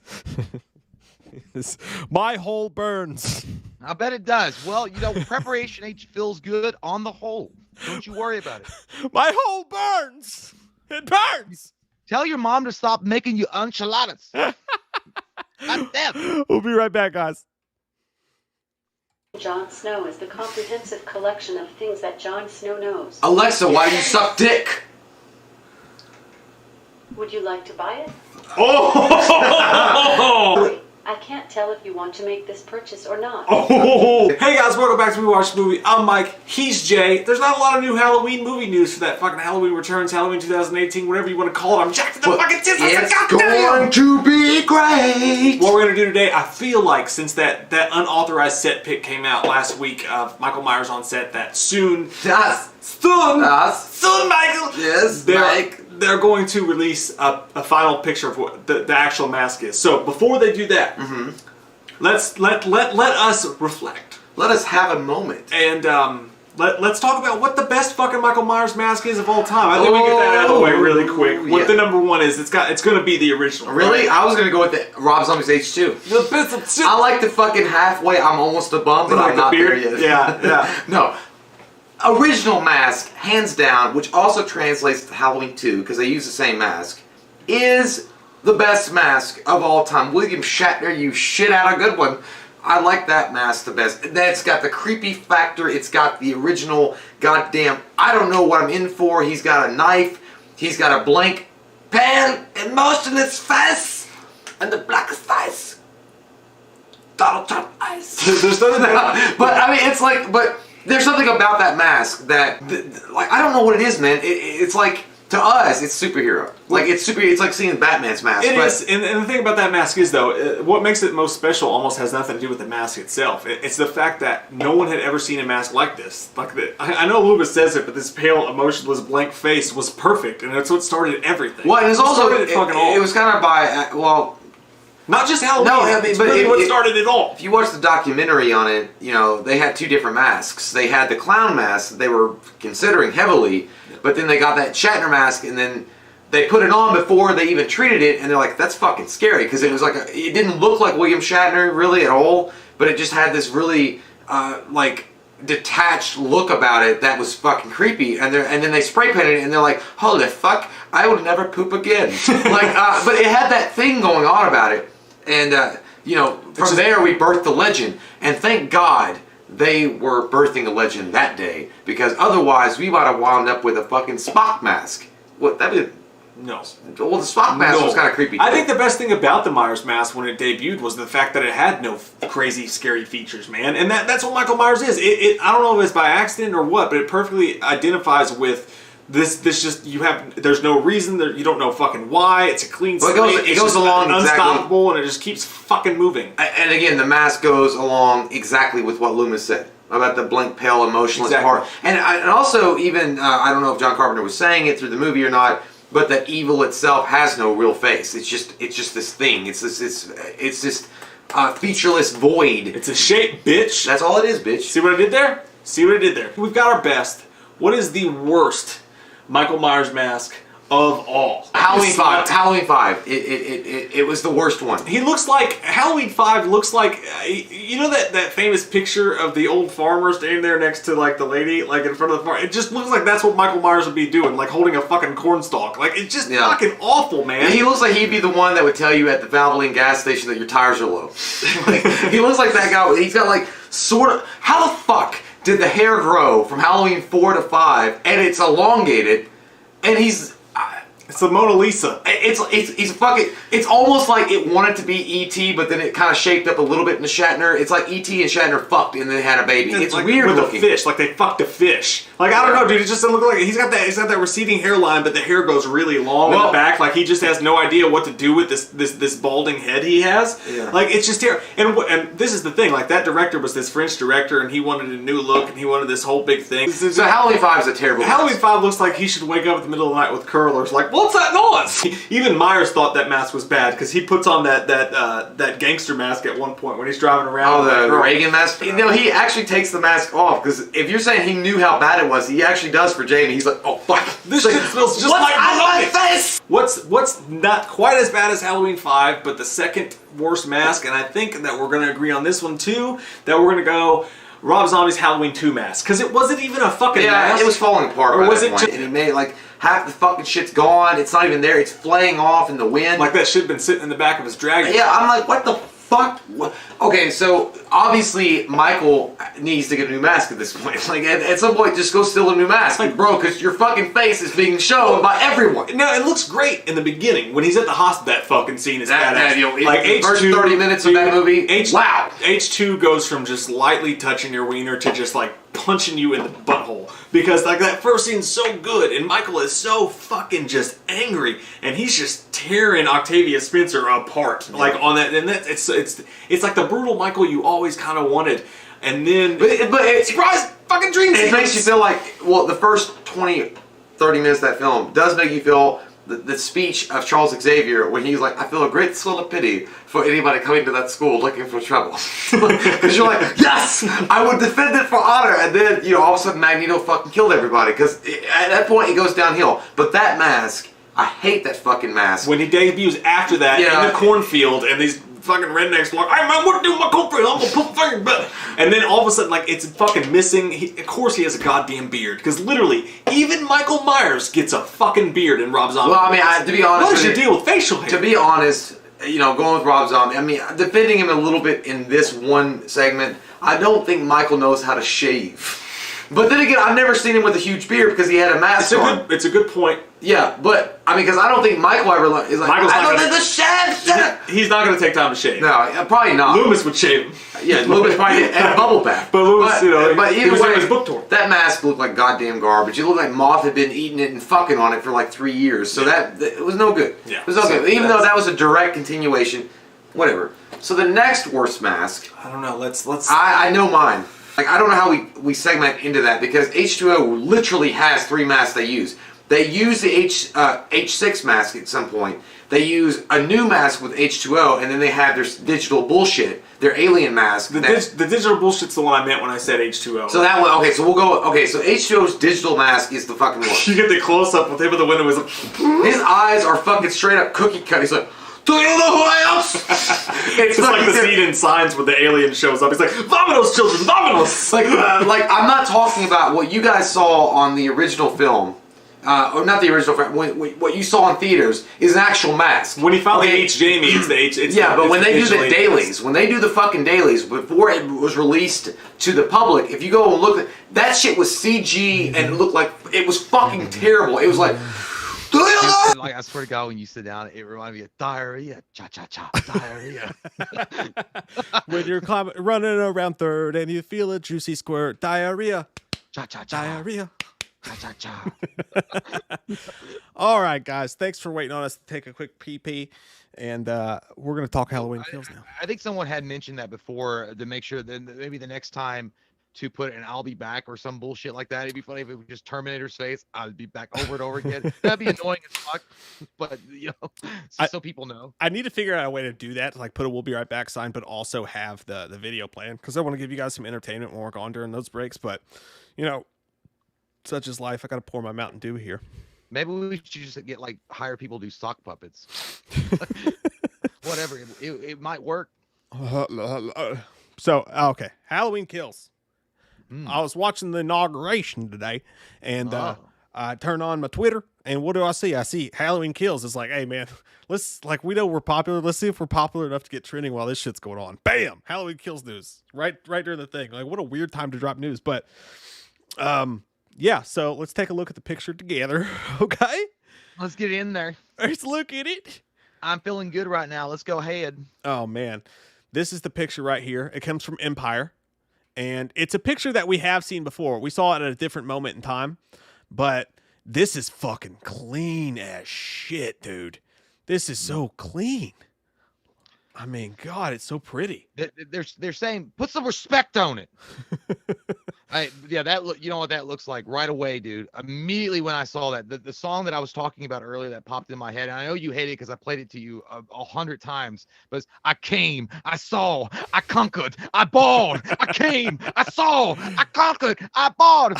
That motherfucker said, like, that house party was fire. Like, where's the kegger? Dude, he looks badass. I love it. I love the way he looks in that fucking scene. Yeah, dude. It's dope as shit, man. What do you call that thing he's holding there? I've seen people mention it. We looked this up. It was called it's a halogen. Halogen, yeah. Halogen, yeah, it's a halogen.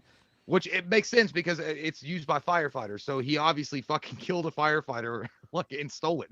Yeah, which we've heard some theories that that's what happens. The firefighters break in after the events of Halloween. You saw Lori in the trailer, right, coming through and being like, "Let it burn, let it burn. How to get burned? How to get burned?"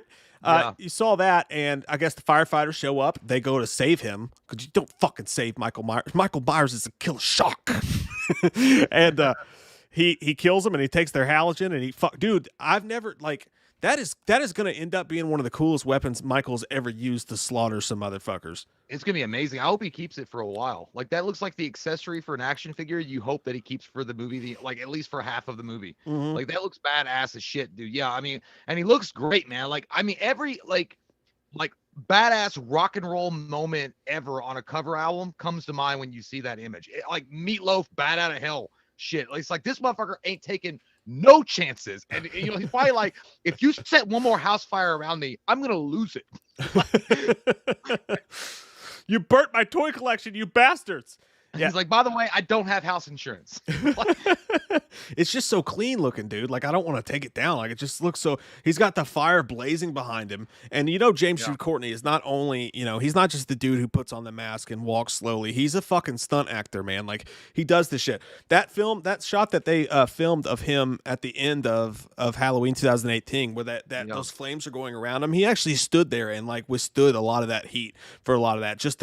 And they wanted him to use a stunt coordinator, but he wanted to do it himself.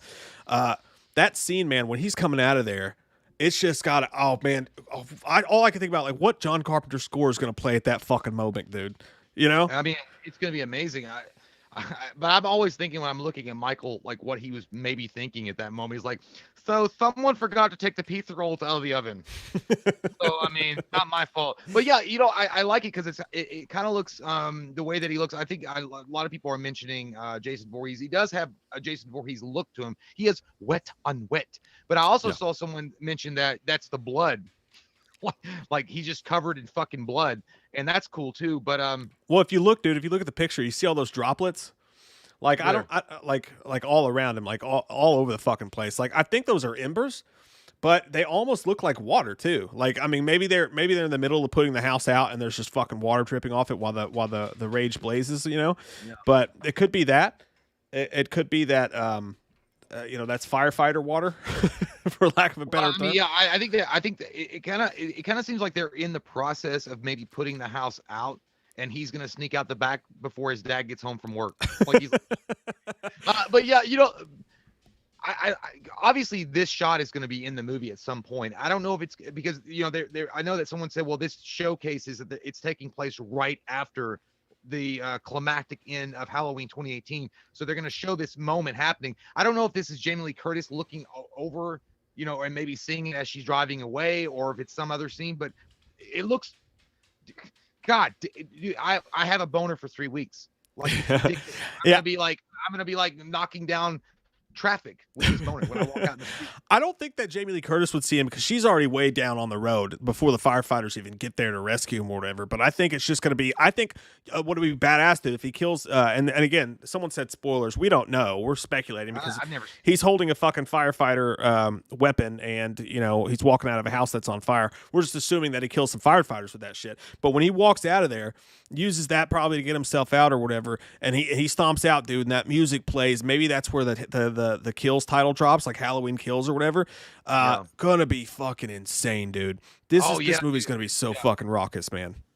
Like, especially if they do that kind of weird like thing where you see Michael and then they zoom out the camera and you hear this weird kind of screeching noise with John Carpenter cool, like stylized music, and it goes Halloween, and it goes bum, bum, bum, bum. Fucking shit. Yeah, can I get a tickets now? Can you give me the or what? They play the Shape Hunts Allison when he turns the corner and it's like like and he fucking walks out. I cannot wait to see what the fuck they do with that scene, man. It looks so cool, dude. And he looks big as fuck, dude. Like I mean, that guy looks like he got benched on several playoff games in the NBA, and that motherfucker's ready to start the fire when he gets up and he's like, "You gonna call me in, coach? I got it. Don't worry about it. I'm wearing my Jordans."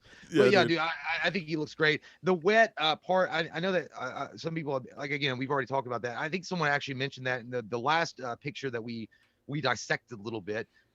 They were like, it's blood from, you know, it's most likely blood from all the killing he's done, and I assume that that's exactly what. He's done some killings. He got that weapon from somewhere. Hey, let me throw this idea out there to you. What if they're like, they don't see him and like go to help him or whatever, but they're just putting the fire out of the house and they've got their big fucking fireman's hose, right?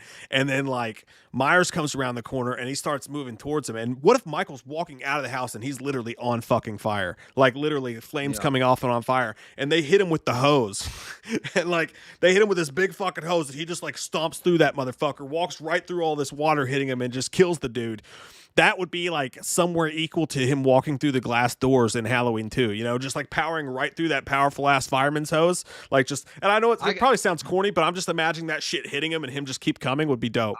I'd like it. I mean, he's like, it's like, I've been shot, I've been set on fire, I've been blown up, and now these motherfuckers are using water. Well, it ain't gonna work unless it's blessed by the Lord. I'm walking through. Jason died by water. How can we use that? But it would be funny if the fireman's like, "Holy shit, that's Michael Myers, man! Turn the hose on him." Or he just bends over and spreads his butt cheeks. He's like, I haven't wiped in a long fucking time, dudes. It almost like Michael was hiding in a hidden cubby somewhere in the basement, and then they were putting the out, and he snuck out, and while the fireman was like investigating, but and then he killed him. But the thing about it is the house is still on fire, so they're not even done with their job yet, and he's already in the doorway posing for Vogue. Like, that's funny, by the way. Like, he's standing there like he wants to look badass for you. Like, he's like, you see? Yeah. You think they can stop me? Like, no way. He's basically doing the equivalent of helicopter with his dick right before he has sex. Helicopter, helicopter, helicopter. He looks cool. Marco V. Villatoro says he looks ready to insert that in someone's head. I guarantee that spike right there, that's going in someone's fucking eye hole, dude. Or her butthole. But I mean, whatever. But I think he's already used it. I think that this comes after a really cool scene, in which he's already used it. Most likely against a fireman. Yeah. I don't know why. I felt like I separated those two words, like fireman. And I'm with you, dude. It seems like when he's holding that, you're gonna want him to use it so much that it's gonna feel like when you're in a game and you get a badass weapon, but then you come across another badass weapon and you have to drop one of the weapons. When he gets rid of the halogen, dude, I'm gonna almost be pissed. Like, shit, dude. I don't know. I want to see you do some damage to that thing. I think he's gonna do some really cool, fucked up shit with that. It kind of looks like what happens when you chew 5 gum. Or like when you have Big Red, really now discontinued jalapeno thick burger from Hardee's. But yeah, man, it looks great. I can't wait to see it. Somebody said, what about rain? That makes sense too. That could be rain. If you look at the, what if it starts raining? I would say you're maybe correct, but the fact that we see a lot of red lights and blue and red lights going towards the house as Jamie Lee Curtis is hitchhiking. So yeah, and also he's not even out of the house yet. He's not out of the house yet, so he wouldn't be wet.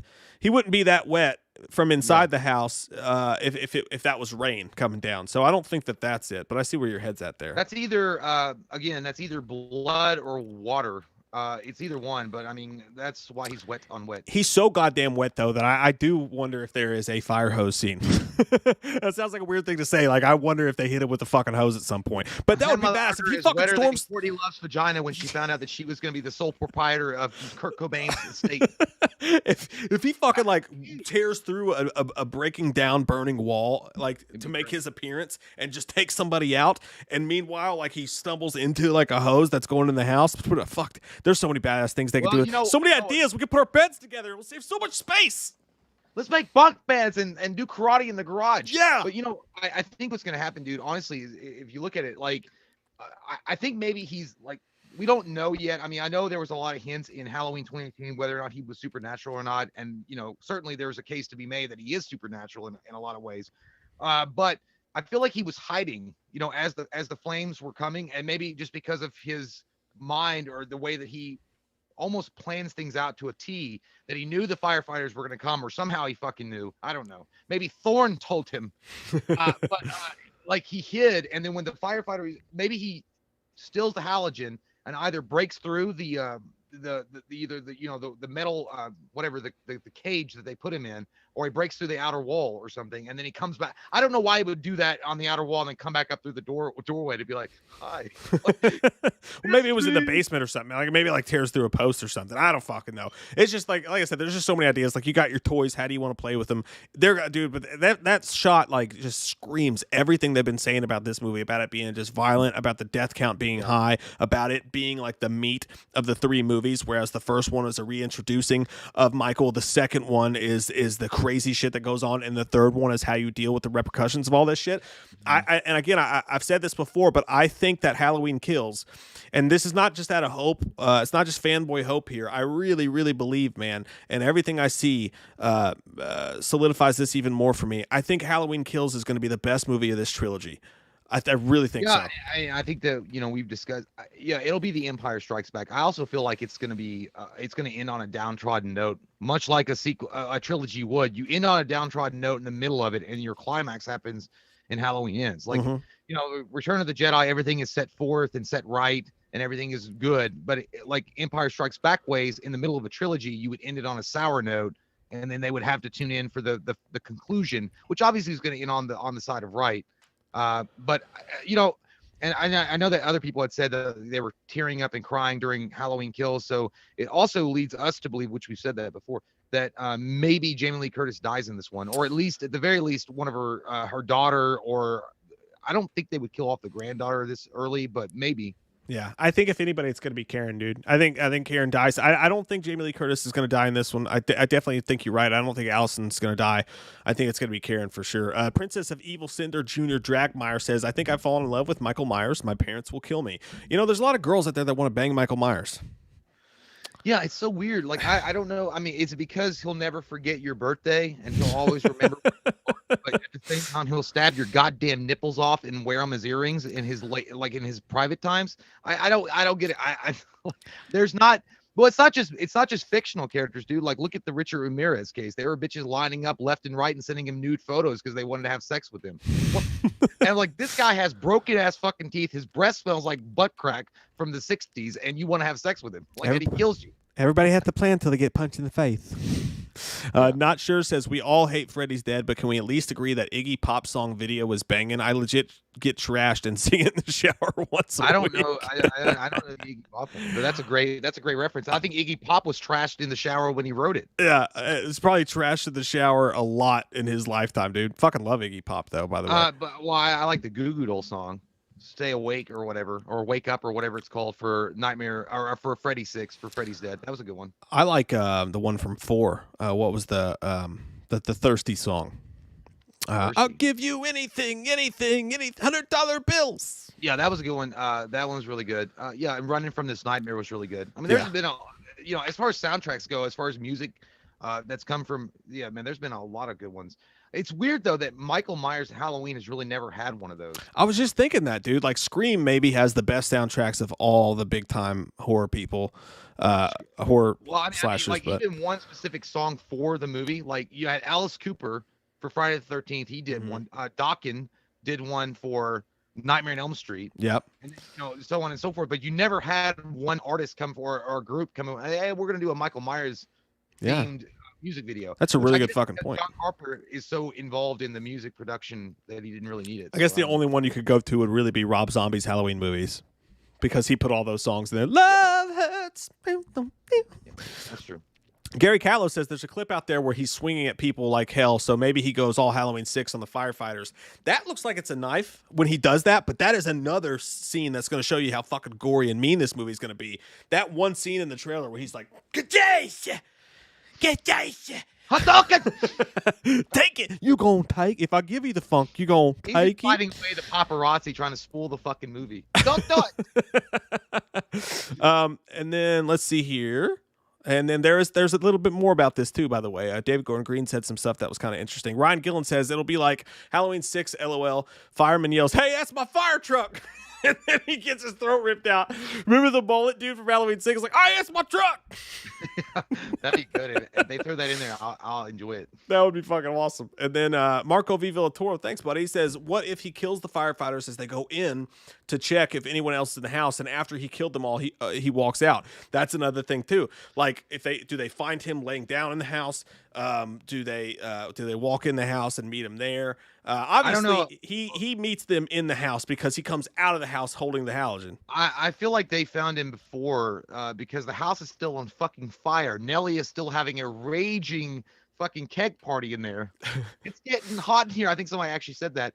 Yeah, I think that in the middle of their putting out the fire, Michael is escaping, which makes sense. Because then they could say, we found no bodies. So right, yeah, they had to be in there at some point because he comes out with a weapon. So I think that's true right there.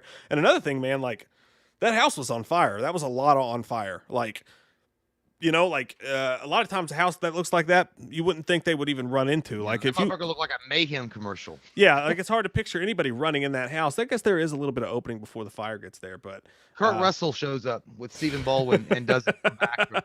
I can make it. Dennis Leary from Rescue Me shows up. He's crazy. He'll do anything. Princess of Evil Cinder Dragmar says, I don't want to bang Michael. I just want him to teach me how to stab people so I can stab Link right in the face if he hurts my parents. Well, there you go. He's good at teaching those things, I feel All like. right, so that's wonderful, but there's this great hotline that you should call, like 1-800 I'm fucked up, and that's a great hotline. And there's no problem doing it. And I think it rules up in Hyrule as well. So holy shit, you want to stab people? Don't you stab an application for a goddamn job? How about stab that? Hey, man, to be fair, James Jude Courtney did say he learned how to stab people from like his roommate who was in the mafia or some shit, right? You remember that story? He like taught him exactly how he did it or whatever. Something like that. Well, it's different from like James Jude Courtney saying it and then a random quote on the internet. I'm just saying. He's studying for a movie. By the way, I know. I hope you're kidding. Like Link's. By the way, and just so everybody knows, Link's a fictional character from The Legend of Zelda. We're gonna find out he has a cousin named Link, and then he's gonna kill him, and then they're gonna be like, "These fuckers talked him into it." We're having a little bit of what you would call a laughter session. It's not real. It's a back and forth. All right, so let's look at this here. This is what David Gordon Green had to say. Also, this comes from Empire as well. But he said, this movie is a great popcorn genre movie and not really any kind of statement. But it's strange how things line up. It couldn't be a more interesting time to release a movie like this. And yeah, that's interesting. That's interesting. Statement. You know, and I talked about this. WeWatchTheMovie.com. Make sure you go there to get all your horror movie news in the article. But and free nudes. Yeah, definitely, of B. Arthur and me together. I wish. But definitely, I think what he's referencing there is obviously what happened at the Capitol a couple weeks ago, right? Can you not hear me? My shit's on. Can you guys hear me? You're good. I got you back. Oh, okay. But what I was going to say, my dial-up subscription is ending, so I had you're waiting for the new AOL disc to come in the mail. Yeah, I got like 3 minutes left. I think what he's referencing is obviously the thing that happened at the Capitol a couple weeks ago when he's saying that. Because if you look at the trailer, I mean, for Christ's sake, guys, the fucking working title of the movie was Mob Rules. And then he says many times when they've talked to him, it's about the entire city. It's about a group of people becoming angry and wanting vengeance and getting together and like the whole of Haddonfield going crazy because they're sick of this fucking shit. And when you see the pictures from the trailer of everybody like pushing the ambulance and like angry and around there, most likely around the hospital, I'm guessing, he's right. With all the riots and the crazy shit going on in the world, it's going to be a really weird time for this to release, even though it's going to be 10 months from now. I think a lot of people are going to be like, oh, they're trying to use that. The one thing Halloween has to its advantages is this shit was filmed in the can way before that shit happened, you know? Yeah, in their defense, they're not going to have to worry about. I mean, I guess they could get bad press for it, kind of. But ultimately, I think people are smart enough to realize that this thing has been like filmed, and this thing has been like edited and shit like that a long time prior to what happened on the Capitol. So look, sometimes like the old saying goes, art reflects life and life reflects art. I mean, that just happens sometimes, and sometimes it's just accidental. The mob mentality thing can work for a lot of different reasons, though. The mob mentality of anything that's different, anything that you don't agree with, as far as like, I mean, you look at the old Frankenstein movies or the Elephant Man. There was mob mentality. They wanted to kill him because they were different. So I mean, it's the same thing. I'm not saying like, but in this case, the mob mentality makes sense. Could kill that fucker, lethal inject that cocksucker, put a goddamn pole of electroshock down Michael's throat, and hope he never comes back. I'm tired of this shit. Yeah. It is what it is. I'm glad they're saying like he's at least, you know what they're doing. I feel like they're getting ahead of it. They're getting ahead of it because they already know the backlash that's going to happen before it happens. Like they're just being like, hey, by the way, just to fucking warn you, we're not political here at all. We're making a good Michael Myers story, but just in case little assholes want to come out on Twitter or whatever and be like, I can't believe these assholes are allowed to make movies because they obviously are leaning one way in politics, and I'm offended, and my nuts have gone back up inside me like a turtle. Yeah. They want to make sure that is not the case. So, because look, the horror community, a really tight-knit community, no matter what your politics are, we all come together under the same umbrella that we love horror, we love Halloween, and they're just making sure that people understand that. So, and I think in another aspect, he's probably kind of looking at it and going like, wow, this is weird how this ended up, man. What this movie is saying in a weird way kind of lines up with what's happening in the world. Now, granted, to be fair, the movie comes out in 10 months, and the world that we live in, so much shit's going to happen between now and October. Who knows what the fuck will be going on by then. I went to the future 10 months ahead of it. It still sucks. Okay, good to know. Good to know. But I think that's what he's saying. I think part of him's probably actually wishing, like, fuck, man, I wish this movie came out next week. It would really have a lot of tie-ins to what's going on in the world. But I don't think he wants that, though. Well, I see what. Yeah, I don't know. I have no fucking idea. But I'll say this: I thought of it. I thought of it when that was happening. When I was watching on TV, this probably says way too much about how much I think about Halloween Kills. But when I was watching that happen, I was thinking about the mob rules, the fact that he keeps talking about this is about the community's anger and like all this stuff like that. Just the way that they've worded this whole thing, it feels like they're really trying to get in people's minds that the big centerpiece of this movie is actually the townspeople who are fucking pissed. So it's just interesting. I thought of it too. So I see why he comes out with that now. Yeah, and if it had come back, if it had come out a few months ago, especially with the other riots and shit like going on, it might have been, they would have released the same kind of statement. I think that what they're trying to do is they're trying to distance themselves, and they're like, yes, there is going to be parallels there, but that's I don't think he's trying to claim that that's what he's trying to do.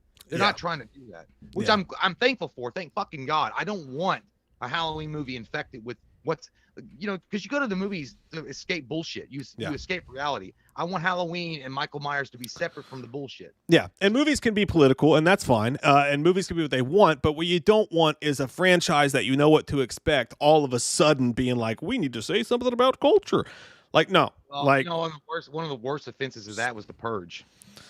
Yeah, but that's kind of built for that, though. I mean, it's a movie about society. It's a movie about. No, I know, but there's a way to do it, and then there's a way not to do it. Like when you're just over the cuff and you're showing your hand right away. Oh yeah, they were pretty ham-handed with some of it. They didn't do it right in many aspects of it when they did it. But Jess McLaughlin says, "Hey, Degens." I almost said Degens. I have a sty on my eye. If it hurts, dude. My mom gets those all the fucking time. Those things look like they suck. Our thoughts to you. I got one time I got a skin tag on my eyelid, and I looked like fucking Quasimodo trying to ring the bell. Like that shit swelled up, and I had to pull that fucker off. But then I felt like Jeff Goldblum in The Fly when I was pulling things off. And I'm like, speaking of eyes, guys, make sure you stick around in the final hour. Either you've seen Body Bags and you're gonna stick around because that is a movie that's gonna be fun as fuck to talk about, or you haven't seen Body Bags. So while we're talking about Halloween, let me go ahead and preface this by saying, number one, it's an anthology movie, and John Carpenter is he's the Tales from the Crypt dude, basically. Awesome. It's John Carpenter acting in the movie that he's one of the directors of as well, and producers. And he's actually a good actor. Yeah. And the first scene of this movie has so many fucking tie-ins to Halloween. You're not gonna fucking believe it. I put a $20 bill in that dashboard. You were not gonna touch it, okay? You're not gonna touch it. You got to hear about this. If you haven't heard about Body Bags, stick around. You got to hear about this. But by the way, Ashlam Beats. By the way, I don't know if that's how you say your name. It says, Mike and Jay, do you think it will be on HBO Max? I have no idea. I don't know. I think that Jason Blum, they've already said that it's going to come out no matter what. So he is sold on that date, and that date is going to be the final day. Whatever. If theaters aren't up and running and things aren't going the way they want them to go, and I don't know. I think what you'll get the you might get the same. You might get the theater release and the on-demand release. I think that's the formula that they're already presenting is going to be the formula they go with. They adopt. I think all studios are going to start adopting that. Like it's not just one studio. I don't know necessarily that it would be HBO Max either. The only tie-ins that I can think of, and maybe I don't know about one that Universal has that I'm not thinking of, but I think for the majority, a lot of the titles, at least, that were on HBO Max were coming through Warner Brothers. And then the only tie-in I know is that Halloween 2018, if I'm not mistaken, did debut first on HBO when it went to TV. I think it went to HBO before it went anywhere else. 2018 did. So maybe. But at the same time, HBO Max has already got their entire year fucking planned.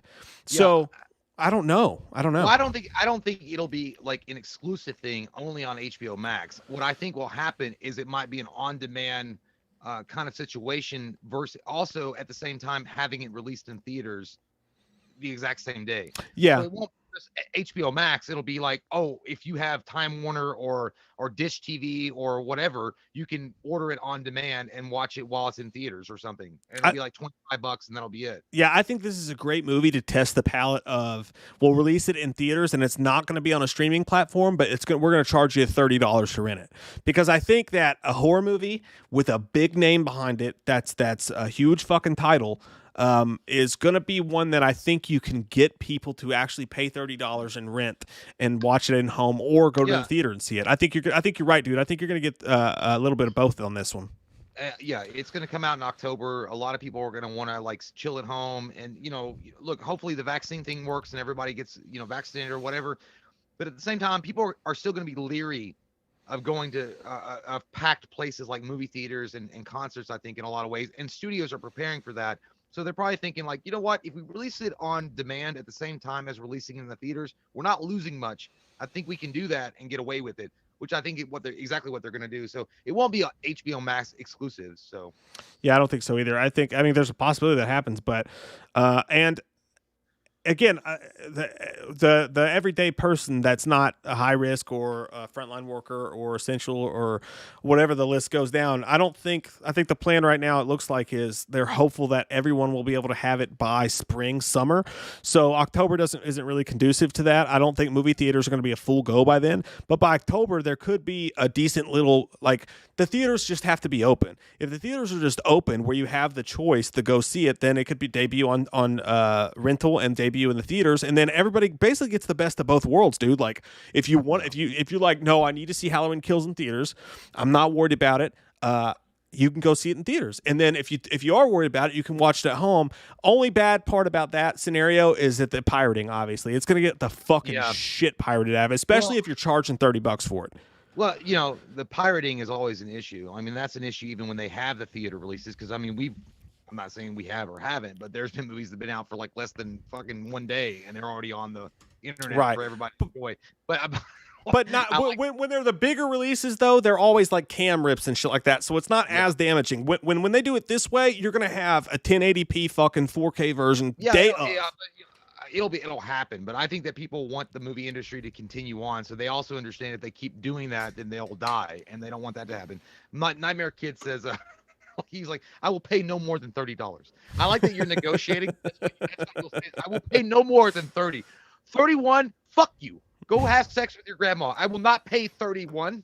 Are you serious right now? Like, I like that he's like negotiating, like he's like $30 maximum. It'd be cool if they did it for if they did it for like $8.99. That would be pretty dope. I think a lot of people would, if they did it at $8.99 price point, I think a lot of people would be like, I don't want to pirate it. I'm just going to rent it. It's $9. I'm really excited about it. That's what I would have paid for a movie ticket, and the thing you have to worry about then is like, I'm going to invite 17 people over and we're going to watch it for $8. That's why. Yeah. Well, that's kind of what back in the day, like VHS faced. I mean, that's what that's why the movie studios wanted VHSs to cost you $100 to buy. Because they felt that the payoff was like, oh, yeah, you could just buy the movie, right, for $25 and then invite 25 friends over and watch it. And we're losing money. Right. But ultimately, the Supreme Court said, no, that's not fucking fair. You can't do that shit. Yeah. So, by the way, I do want to read this one as King of Evil Ganondorf Dragmire. He says, I returned. And this is how I picture it in my head. I returned and I can't sleep. So I started watching your Dr. Loomis and Michael Myers videos and ended up back here. I'll probably pass out soon because your shit bores me. You have nothing to give me. By the way, I spotted that. That was McDowell Loomis right there that you were doing. That was McDowell Loomis. No, I actually was just trying to do like a general British accent, but I guess. Oh. Dude, that was spot on McDowell Loomis, what you were just doing. I swear to God. Yeah. I should have got my black turtleneck out and read it. Jesse McLaughlin says it could be pink eye too. I think you probably want to root for the sty because pink eye means you got poo poo in your eye, Someone or you. farted in your head. It's also a symptom of COVID, so make sure you're. Is pink eye a symptom of COVID? Oh yeah, dude. Yeah, it fucking That's is. really a symptom of COVID? Yeah, absolutely, dude. Absolutely, it is. When somebody blows ass in your face, that's a symptom? No, but you could also get pink eye and not be COVID. But I did read it was a symptom because at one point I was like, fuck my eye. Just goddamn it, I have it. I went through like a 6-month phase where every time I farted, I was like, oh, COVID. I got COVID. Weird. You know what? With pink eye, it's so weird because you're trying not to be like mean about it, but when someone gets it, you're like, how many ass have you fucking smelled? Like, are you like one of those weird freakazoids that in bed when you're having sex, you're like, bitch, I'm gonna put my nose up in your ass. Hey man, I guess I picked my butt too much as a kid because I had pink eye like 12 fucking times, and I was always psyched when I got it because I'm like, it's the best sickness to have because A, you get out of school, B, it's not that bad. You just got to rub some shit in your fucking eye, and you get out of school. You know what's weird about pink eye though is like apparently you can go fucking blind if you don't get it treated. Like I don't go. You can go blind. Yeah. But it's like it's from poop particles. Like literally, it's pretty particles in the air that get in your eyeball. But I mean, how do you explain that to people? They're like, oh, I got pink eye. I was like, no, you've been smelling farts. And let's be honest with each other here. Nobody knew that you got pink eye from poop particles until fucking 40-year-old Knocked Up. Till Knocked Up came out. Once Knocked Up came out, we were like, oh fuck, that shit comes from poo, dog. Well, no, I actually didn't. I found out when I worked at the pharmacy, dude. They were like, "Oh yeah, that comes from shit particles." I'm like, "That's not true."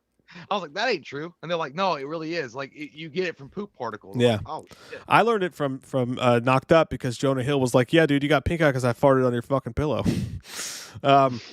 Not sure says favorite horror personality. I vote Chucky. Favorite horror personality. I'd probably go Patrick Bateman, American Psycho. Yeah. Oh, I'm gonna go. My favorite horror personality is Doug Bradley, Pinhead.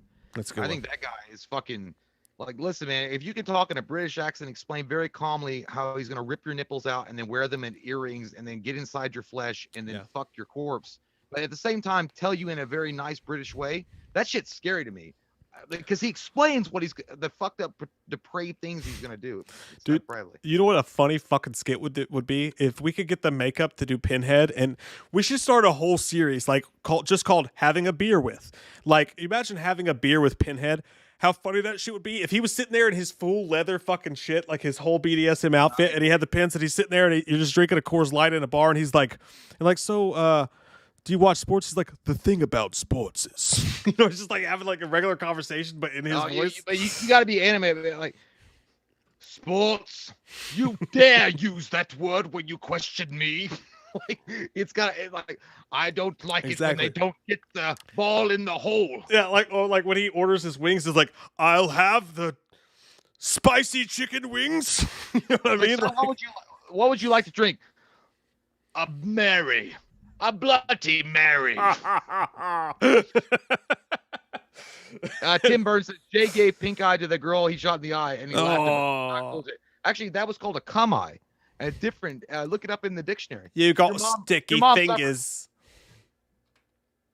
and eyelids too. Oh fuck. Yeah. Marco says, best believe Michael's gonna have a swing on that mob. Oh, dude, that's what we want. Like, I want Michael to like, what if the mob is like over here, like fucking beating on the door, like, we want Michael, and Michael just sneaks out the back door behind him and just starts walking through, like fucking. I hope it turns out like the Last Dragon, not the Last Dragon, Meteor Man, when the Lords show up and they have a fucking fight off. I want him to be surrounded by the cops and the firefighters, and Michael catches the glow from the Last Dragon, but whoops ass like Meteor Man, and takes on all the Lords. I want to have that happen. Like John Carpenter's score take on You Got That Glow. Be pretty fucking crazy, dude. JT Grogan, thanks, buddy. Appreciate that, man. And then King of Evil, Ganondorf Dragmire says, oh, you already read that one. You are ahead of me, sir. All right, man.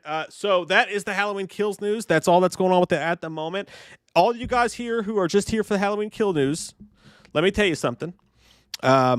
Make sure you guys stop in tomorrow, because if you've ever seen Behind the Mask, The Rise of Leslie Vernon, we have the star of that movie on this show tomorrow night. 8 p.m. Eastern. He'll be on at 9 p.m. Eastern, and we're going to talk to him and hang out. So make sure you come back for that, please. Well, let me grab this chat here, Mike. Holy shit. From nowhere, Lex Green with the foul ball that turned out to be a home run. Holy shit! Thank you, Lex, man. What a fucking shit, man. He says not related to anything being talked about. Just wanted to show love and throw you guys a super chat to let you know how appreciative you guys are. Love y'all and the rest of the WWAM fam. What a sexual human being that is. That guy's gonna have a statue built to him in Rome. Fucking yeah. Dude, that's huge, man. Thank you so fucking much for that, Lex. Really nice of you, man. Thanks. I want to kiss your tits. I like Lex Green. Lex Green sounds like a dealership that you can trust. It reminds me of the Lexington Green here in Lexington, where they have Joseph Beth booksellers. Or it reminds me of a baseball team's like official place they play pro ball in. Oh yeah. Hey, I'm gonna go play at the Lex Green Monday like, nights. Shit, that's like revered. Yeah. Nothing like a Sunday at the Lex Green. Thank you so much, brother, man. I really appreciate that. JT Grogan, thank you again, brother. Really appreciate that. You guys are too kind to us. You're amazing fucking people. We will be back in about 5 to 10 minutes, and we're going to review a John Carpenter movie that... Mike, I got to do my methamphetamine smoke. It might be a minute, okay? Okay, get it inside of you. You suck it through your butt. It might take at least 5 minutes just to contact my guy. Suck it through your butt. It'll hit faster. But yeah, when we come back, we're talking about a crazy fucking unheralded John Carpenter movie that I've never seen before and Jade never seen before, and we watched last night. And you got to hear about it, so stick around. The Shape in the Shadows, dude. Thank you so much. She says my girlfriend wants a shout out from Dr. Loomis. What's your girlfriend's name? I guess we can't really wait, can we? Yeah, I don't. I'll give you The Shape in the Shadows girlfriend. So you are part of a relationship with a guy that lives around in the shadows, and he goes by The Shape. Well, I hope you're talking about his wiener. His shape in the shadows is your bedroom life. That's what you see. You see a cock coming for you for JJ. And you're like, well, that's what he is. But nonetheless, I hope you have a great day, a great evening, whatever. But goddamn, The Shape in the Shadows, favorite movie, Alec Baldwin in The Shadow. That's your boyfriend. God damn. And he's also emulating a piece of shit with a small wiener named Michael Myers, who compensated for that with a big butcher's knife and killed his sister. You know why? Because he couldn't get no ass on his own. He was an ugly little boy that looked like a bastard child from Mark Hamill and Carrie Fisher. Can we say West Virginia? That's right. That's what he looked like. I hated him. Hey, I was born there, bitch. You were born in West Virginia. Yes, I fucking was. How do you not know that about me? No, dude, I was born in West Virginia. I have a lot of family in West Virginia. I lived in Virginia on the beach for 8 years. Obviously, we have salty bitches in the crowd that were born in West Virginia that represent Intel Wild says, Halloween Kills in IMAX, baby. Yeah. Dude, actually, I've never seen a movie in IMAX. Jay, that should be our first together. We should fucking butt fuck and then go watch Halloween Kills in IMAX okay, together. Let's get the butter going. Make sure we're butt fucking West Virginia in front of your cousin's house, okay? Because, I mean, shit, I didn't know you were that fucking far West Virginia's asshole. We'll be right back, guys, with... Mountaineers! Yeah! What? Isn't that the West Virginia thing, Mountaineers? Mountaineers? Yeah, that's the football team. I thought it was their logo for college, Mountaineers. Fuck you. We'll be right back, you guys. Hey guys, welcome back to We Watch a Movie. I'm Mike. I'm Jay. And this is a Halloween game reaction. Coming to the GameCube pretty soon.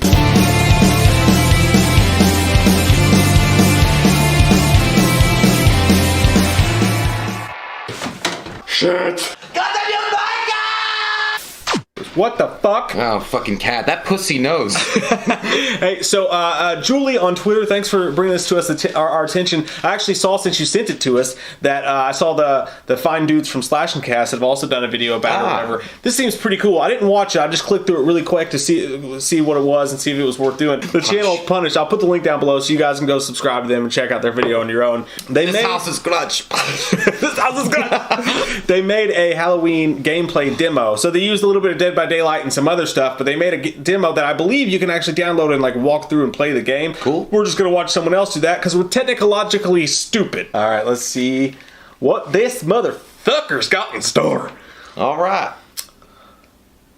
Sucking, fucking, and touching.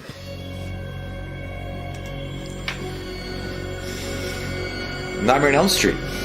Doesn't it sound like? There we go.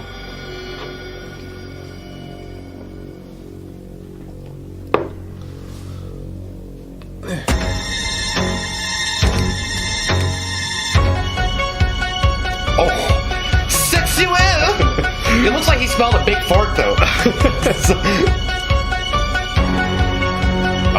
This looks like one of those weird sexual pop-ups when you're streaming a movie. Yeah. You're not supposed to stream.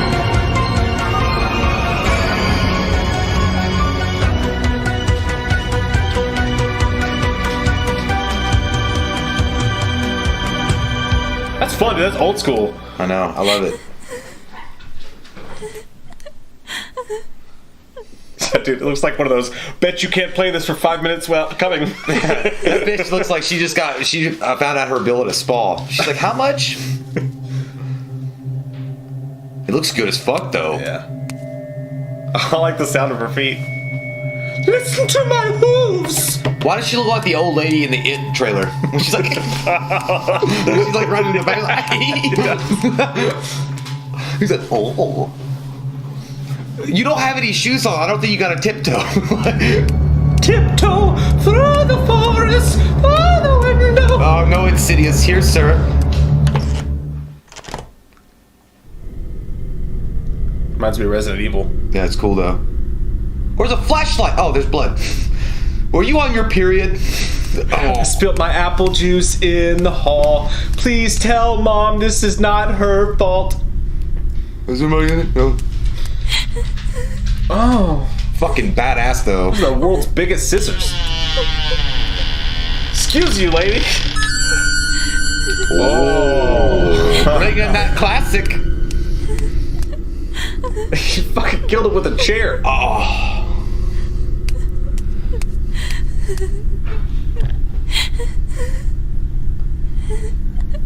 At least that guy kind of died peacefully. He's like, oh, I'm just gonna turn my head this way. She's so silent in her whimpering. Hey! Michael Myers reminds me of Mark for Death, and Steven goes like, I see without seeing. He just is walking into the shadows. Why does she do the creep when she walks? Do the creep.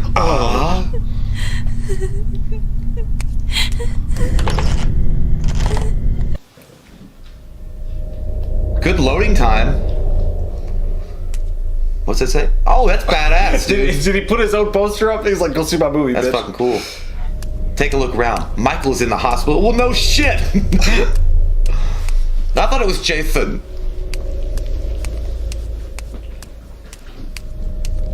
And he's on the TV That's fucking cool too. That's dope. That looks like the toy. Mm-hmm. Oh, is that from a Fallout, the Awesome magazine? That's what it looked like. It says Carrie White, piece of shit. Oh, that's pretty cool. Holy shit. Carrie White, you piece of shit. It's because of you I'm here.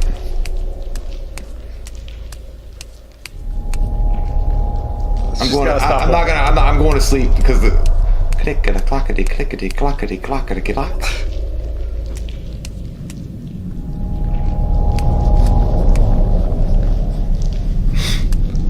I made a new door. How did she? Is her vagina like have a light, like a fucking flashlight in it? How? Where's the light coming from? It's the new ET. Did she pick up a light? Like, I don't know. Did she? Or a torch for all British viewers? I don't know. Oh. Her vagina is glowing. Gooey, gooey, gumdrop. Like, I just don't know where the light's coming from. Oh. It's totally fucked. See, I can't stand. Just die. Can you just die and not like burst out onto the scene? Like, I don't need you to scare me. Like, go be dead. I'm just trying to get to the clonazepam, please. It looks good as fuck though. These guys did an amazing job. It looks really well done. It looks polished. This looks like what a AAA title would be. Like, it looks really, really well done. This would be really fun to play. She's gotta stop doing the creep though. She looks like Freddy Krueger's controlling her in Nightmare on Elm Street 3. Oh God! Please no! No! Oh, you Steve Carroll, dude. That was that. Oh! Operation Goofy fucker tits. Oh, badass. Shaking. He looks like I like how Michael's like, I'm not affected. I didn't even know he had a brain. No, dude, that was Steve Carell's voice. God, please no. God, no. I was so scared I didn't even notice. See Michael run, press left shift when he I couldn't read it, or press right shift to poop your pants. She looks like when you're at the pool and you gotta take a shit, but your mom told you not to run. Yeah, or like get run by the pool, or sneaking in after you cheated and you're trying to get to your bed.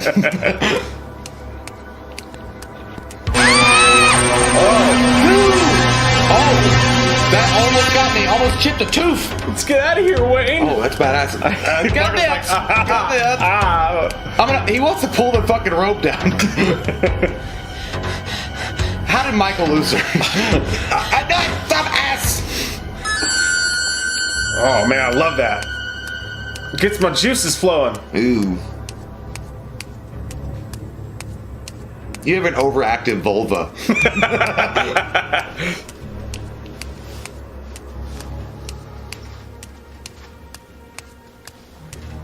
That's the thing, it stopped recording. I was like, this entire time? Lonnie, get your ass away from there. This is the music when you're eating Taco Bell when you're drunk and you know what's gonna happen later. This is what's coming on while you're like 3 o'clock in the morning. You wake up out of a dead sleep and you're sweating. And you're like, I have to make it to the toilet in the dark. Oh man, fucker! Again, I like it. It's scary, but I like it.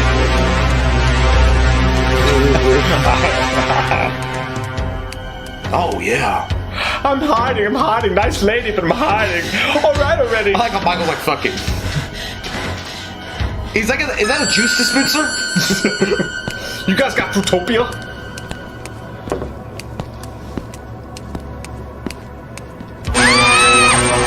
Stop screaming all the time. Excuse me, miss. Do you know where the weight room is? Hey, look, it's me running away from an ex-relationship. Not today, ex-wife. No.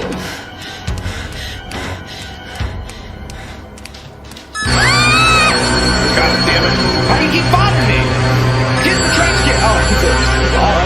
You're in Michael's death room now. Blows it up. This is where Michael goes to die. Get out, yeah.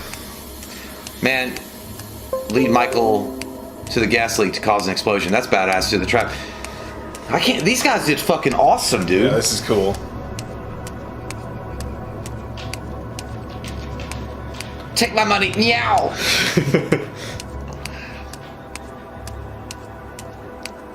Ha! The candy man can, cause he mixes it with love and makes the world taste sweet. By the way, I was actually mesmerized by this old video that you had playing. Dude, that background looks sweet. Yeah. I like that background a lot. Yeah, man, it was a good one. We had some good ones. We were basically bowing at Bruce Campbell's cock, and I liked the entire time. That's the way it should be. I still got that poster, man. I still got it. Listen, there's something serious I got to talk to you guys about. Tonight at about 6:30, I You pooped. activated yourself. I had a hot poop and it hurt my butt. Did you? Oh, Yeah. Yeah, I had some of that ghost pepper sauce with lunch. Woo, it'll get you. It'll get you. Hey, we have a tier on our Patreon, you guys. On our Patreon that we just revamped, and it's going to be awesome. You're going to love it. It's the best tier. The best tier you've ever seen. The hugest tier. The hugest tier. That will make all other tiers get away from here. Let me say something. ISIS, Iran, North Korea, they have nothing on us. We've made peace. We've made peace in here. Get on this tier right now. What you're talking about is fake news. I love you. And what you say is fake lips. So get out of my face. Get it I out. win. By the way, it's just a joke. If I can do a Joe Biden impression, I would. I don't know how to do it. So Yeah, that's gonna be fun to see that's people's gonna be like hard. impressions. I'm working on it, but I haven't got it yet. So Jim Carrey had a good one of Biden, by the way. But no, we have a tier on our Patreon where it's the top tier, where you get a whole bunch of shit, you get a whole bunch of commentaries, you get a whole bunch of extra videos and shit like that. You get a Loomis or whatever character of ours that we do that you want. You get a personal message from them, and you get an autographed picture in the mail. I'm getting ready to make membership cards like the old Blockbuster ones. So I'm going to send it to everybody in the top tier. And one of the cool things you get is you get to pick a movie review or commentary for us to do, and we're going to start doing them weekly. And tonight's is Brennan from the Patreon, longtime Patreon. Fucking love you, dude. Thanks for all you do for us, man. He picked a fucking great one. Yeah, man, I was Wow. shocked as fuck. I mean, not that you guys, our fellow Patreon members don't pick great movies and shit, but I mean, this one was like, whoa! Thank you for letting me stop at your gas station and fill up, because this was a unique experience. Not only did I have a full tank on my way down the desert road, but I had a great hot dog. Great stop, dude. What a fucking treat this movie was. Like, and I love all the Patreon movies, because even if it's something crazy and weird and obscure that we've never seen before, it's like I didn't even know that existed, and that was kind of cool. This was a movie that, like, when I watched it, I was shocked to shit that I'd never heard of this or seen it, dude. You all, the Halloween fans here, will fucking adore this movie. It's Body Bags. It's presented by John Carpenter. He directs some of it. Toby Hooper directs some of it. They're both in the movie. It's an anthology, and I mentioned this earlier, but I'll say it again for the sake of the clip of this video. John Carpenter is he plays what do you call it, Jay? Crypt keeper. Yeah, he's basically the crypt keeper, but like a crypt keeper. Yeah, he's like a morgue guy. Like he's running the morgue. Yeah, he introduces each segment of the thing as the dude running the morgue, and it's a horror anthology with 3 different stories to it, and the first one is so entertaining. Halloween, you guys will not believe that shit. Yeah. I mean, I was surprised, not only the fact that it had Toby Hooper as one of the directors alongside John Carpenter, who had a great, by the way, maybe one of his best roles ever. I don't know if he's ever done another role as far as acting goes, but he was great in this. Like, he was amazing. And by the way, he looked like fucking Ted Nugent just skinned a cat. Like, I was like, is Ted Nugent the motherfucker? But also Wes Craven pops up in it, Sam Raimi. I mean, like, they got them all together, and I'm like, holy shit, this is great. The dad from Titus is in it. Yeah, and the dude from The Omen is in the second story. Mark Hamill shows up in this. Robert Carradine, which if you guys, I don't know, I think his name's Robert Carradine. Lewis from Revenge of the Nerds. That's who that fucking was. Yeah. The entire movie, you're just like, who's that guy? Who's that guy? Who's that guy? It's fucking So crazy. good, Before we get into it, a couple super chats. Lex Green, thanks, buddy. He says, I'm going to need a Loomis shout out too to lift my spirits up in a down time. Okay. Lex Green. I know you may be feeling in the dirt right now. Okay, your whole life may feel like it's over. It feels like it's a sucky piece of shit. Well, let me tell you something. It's not. You wake up in the morning, you brush your teeth with a bottle of Jack, and you get out there. Okay, and I'm not quoting Keisha, okay? but I am. But I am.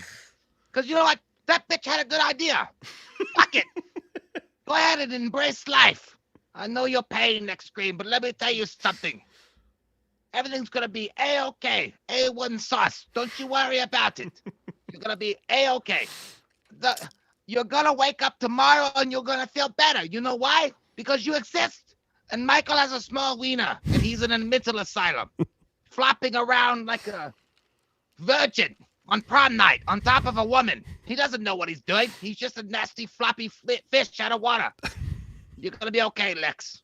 I love you. Get out of my face. X League XX, thanks, buddy. Really appreciate that. He says, I can't match the master. The masters. I can't match the master, but this is what I have to give. Hey, buddy, we really fucking appreciate that, Hey, man. Hey, man, we love every message you guys give us, no matter what. Like, it doesn't matter. There's a price tag in front of it. There's no price tag. Like, we're just happy to talk to you guys. Fucking psyched the shit to have all 292 you people here right now. I can tell you that for sure. Gary Catlow says, Jay, if you ever do McDowell's Loomis, you should do that voice because it was spot on and different enough from your normal Loomis voice. You should get a wig and then make a Loomis versus McDowell fake Loomis parody. We get Nutty Professor the bitch. Yeah, I read that book. It was a masterpiece. I mean, where's the goddamn grave? Yeah, you know what? I might do a Malcolm McDowell, but the thing is, we talk so much shit. like, on. I don't want people to be like, well, you guys are hypocrites, kind of. But we never really talked shit on Malcolm McDowell. We talked shit on Rob Zombie, not Malcolm McDowell. I like Malcolm McDowell. He was just following direction in that second movie, man. Lex thought we missed the super chat. Thanks for that, man. We were gonna get back to it when we got back, but we still appreciate it. He said, "Never mind." Y'all By still the way, Lex, we are very sorry for your loss, 100%. And I wasn't. I want to bring that whole full circle around, but very sorry for it. Absolutely, man. That's rough shit, buddy. We've been there. It sucks. But on to Body Bag. So when Carpenter starts this thing out, man, you're immediately fucking hooked. The second he's in there in his Crypt Keeper type, I keep saying Crypt Keeper, but morgue worker is what I'm trying to say. Yeah, Scrubs or whatever. And he's walking around this morgue, and he's like, I'll tell you, he's like, we got time for one more dead body. Like, he was fucking great. And I saw him act in The Fog, and he was just like John Carpenter walking around as John Carpenter. In this, he was like full on, like, dude, he was a great actor in this movie. Like, he was fucking great. He really was. Like, he was the glue for the entire movie, and I bought into it. Like, I mean, like, if you didn't know John Carpenter, you wouldn't, had no idea what he had done. You'd be like, that's a great fucking character, man. That guy's got bad fucking teeth. He's probably from Britain. Probably eats a lot of chocolates. and he likes cat scratch fever. Ted Nugent. No, I'm kidding. I love people from Britain. It's not that. But yeah, you do immediately. He does. He sucks you in. The suck zone from Twister. You just get into it. Yeah, dude. And then so he introduces the first story, and the way he does it is he'll pull out a body and be like, "How did this one die?" And then like it'll go into the story, and it goes into the story of this gas station, and it's one of those gas stations where like you walk up and they're like blocked in, so you like put the money in the tray and they slide it back down, and there's this girl, and she was really great too. She's really charismatic. She shows up there. She doesn't have her car. A friend drops her off, and on the radio, the dude who's working in the booth hears on the radio that Michael. That they don't say Michael Myers, I don't believe. But they say, "Hey, good night, Haddonfield. We've got another murder victim in Haddonfield tonight that was found in a trash can or whatever." Yeah, and then like an escaped inmate from Haddonfield. I'm like, I was like, oh, Hammer of the gods. Yeah, there was no way. I was like, there's no fucking way. And like, they didn't say Michael Myers, but just an escaped inmate from the Haddonfield Asylum was enough. I was like, holy shit, man. Yeah, dude. And literally, like, I'm pretty sure this takes place on the same night as Halloween, right? You know what's crazy? At least one of them. I don't know, but I will say it kind of confirms for me, and like in our own sick, twisted fantasies, that the Freddy Krueger universe exists within the Michael Myers universe, because Wes Craven does show up. Oh yeah. I mean, that's. So I know that they don't mention Elm Street or anything like that. I'm just saying, like, because those character or the actor or the directors were in it, I'm like, oh yeah, so they exist in the same universe. Yeah, I get what you're saying, man. It's just, it blew my fucking mind. You're at this gas station, and by the way, the gas station a little bit resembled the gas station from Halloween 4. I wouldn't go that far with it, but you could say maybe it did. And obviously, it's a little bit later. There's a car jack. But yeah, dude, crazy. Like, this is taking place in Haddonfield on the same night that one of the Halloween killings was taking place, and it's involving John Carpenter. It's a fucking a downloadable DLC to Halloween that we haven't known has existed our entire fucking lives. It's so fucking crazy, dude. It's crazy. I looked at the year. I guess it came out in 1993 or 1994. I think it was 93. Yeah. So that would be Halloween 6 hadn't released yet, because it came out in Halloween or 96. Halloween 6 came out in like 95, 96. So the last movie that we had all experienced as Halloween fans was Halloween 5, which was 89 or 90 or whatever. You could slice that around that time frame. So this was like 2 to 3 years after the fact. And like, I love it that John Carpenter embraced that side of himself, because it always feels like John Carpenter just never really wants to associate with the Haddonfield stuff anymore, especially after he got out of his control. After he did Halloween 1 and 2, and he was like, yeah, I'm kind of fucking done with it. It's like, I tried Season of the Witch, it didn't work, and they took it in a different direction, so fuck it. But I loved it, man. I thought I felt like it was a love letter to fans. He's like, oh yeah, I still hear you. I still want to like powder your butts with baby powder. Don't worry about it. But I'm not gonna be making movies for a COD anymore. But I still hear you. Yeah. Hey, I got sort of a breaking news thing that just happened here.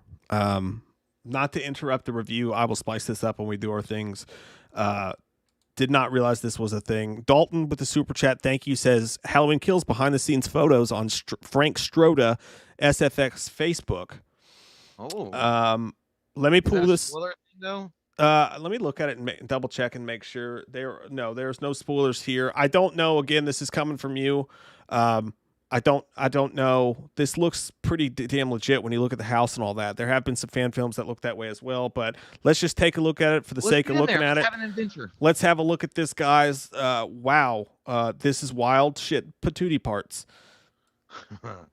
Pootie papooties. This is apparently behind the scenes. This Frank Stroda SFX makeup posted this, and here you have Michael with the halogen, with the mask, standing there, and the house behind him on fire while everybody's doing their shit. That looks pretty goddamn logistical. Oh yeah, I saw this earlier. Yeah, I saw this earlier.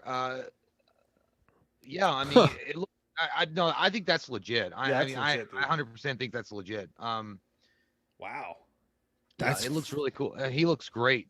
Yeah, dude, he looks like the mask. You could tell that it's like they didn't center the mask for the scene, but that mask looks like he just walked out of the fire, like the stunt actor did. Yeah. Because the mask looks like a little he walked melty. out of a McDonald's bathroom and there's no toilet paper.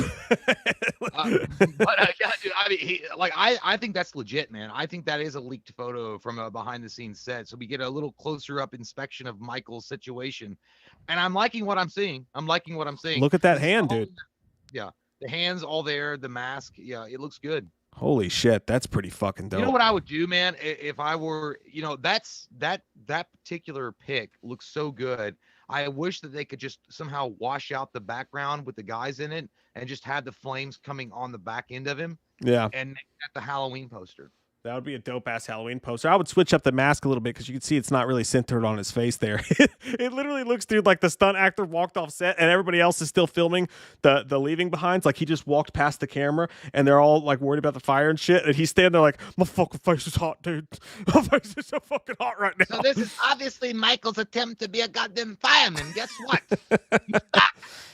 No, you know what? Yeah, I think that's legit, man.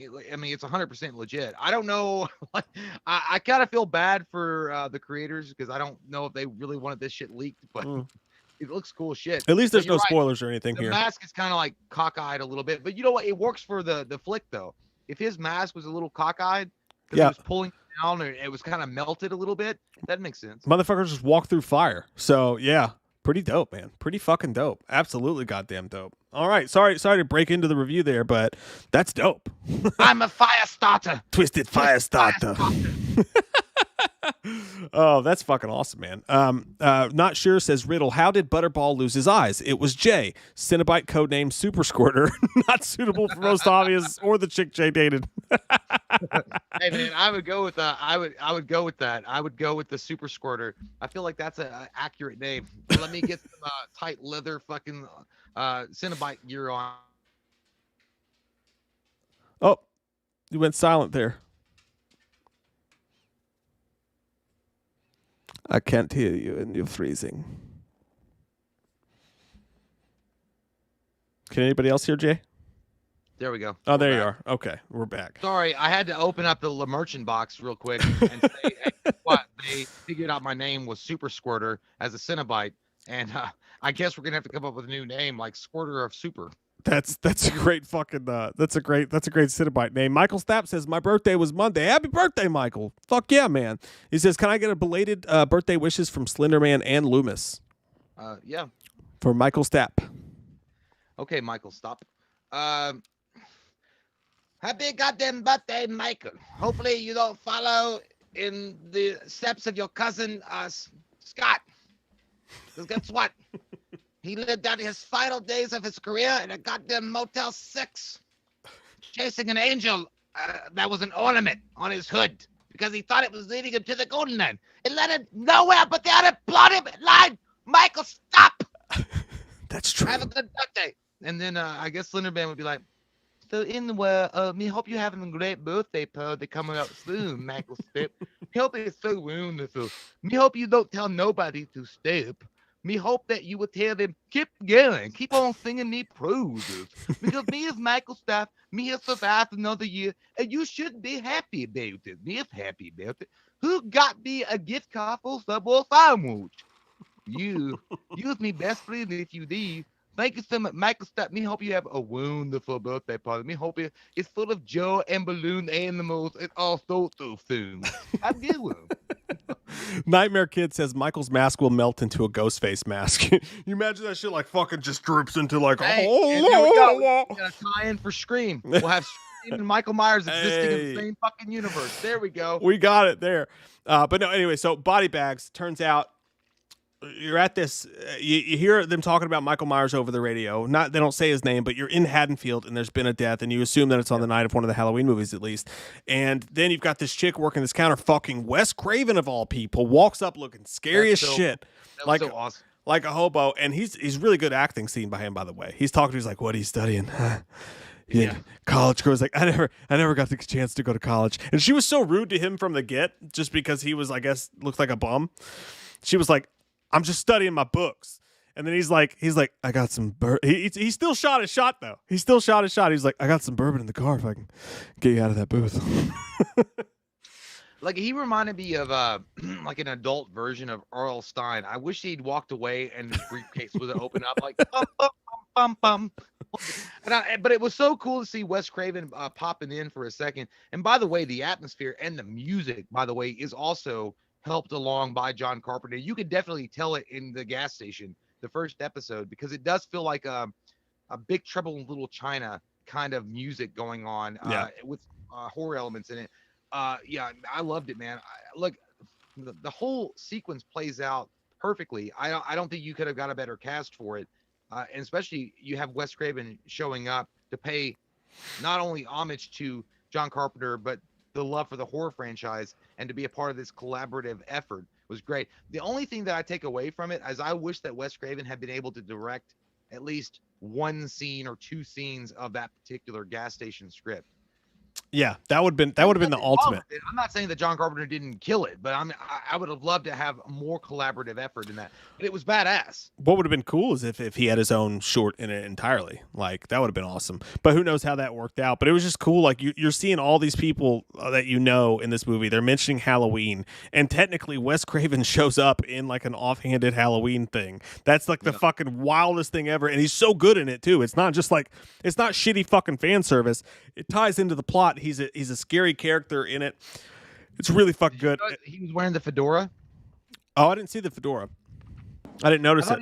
I think he was wearing it like a fedora, like in a trench coat, like a gray trench coat. That's fucking hilarious. I don't know.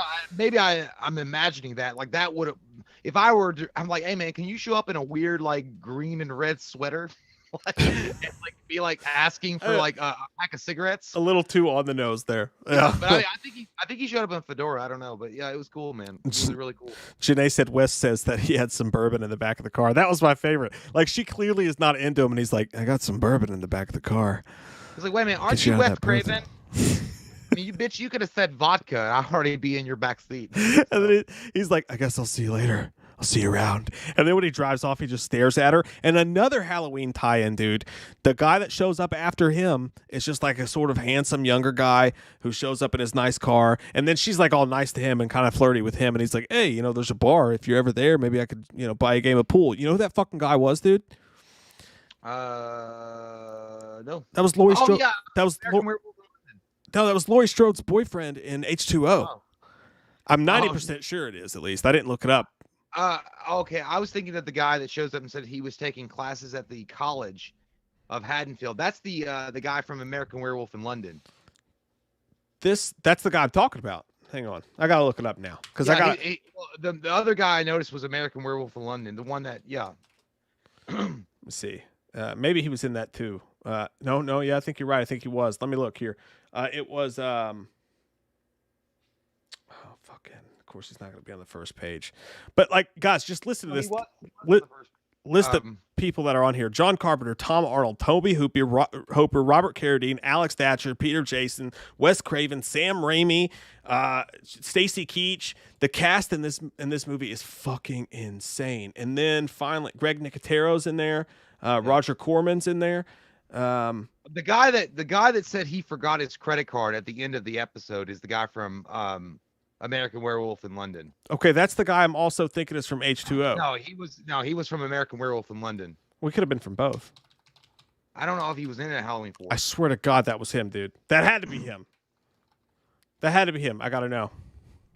I didn't see it. If not, it looks just like he's got a. I looked him up too. Like the cool thing about this anthology is you go to Google right away and be like, who the fuck is that? I gotta fucking know. Okay, Adam Arkin. Maybe you're right. Maybe it wasn't Adam Arkin, but hang on, 93.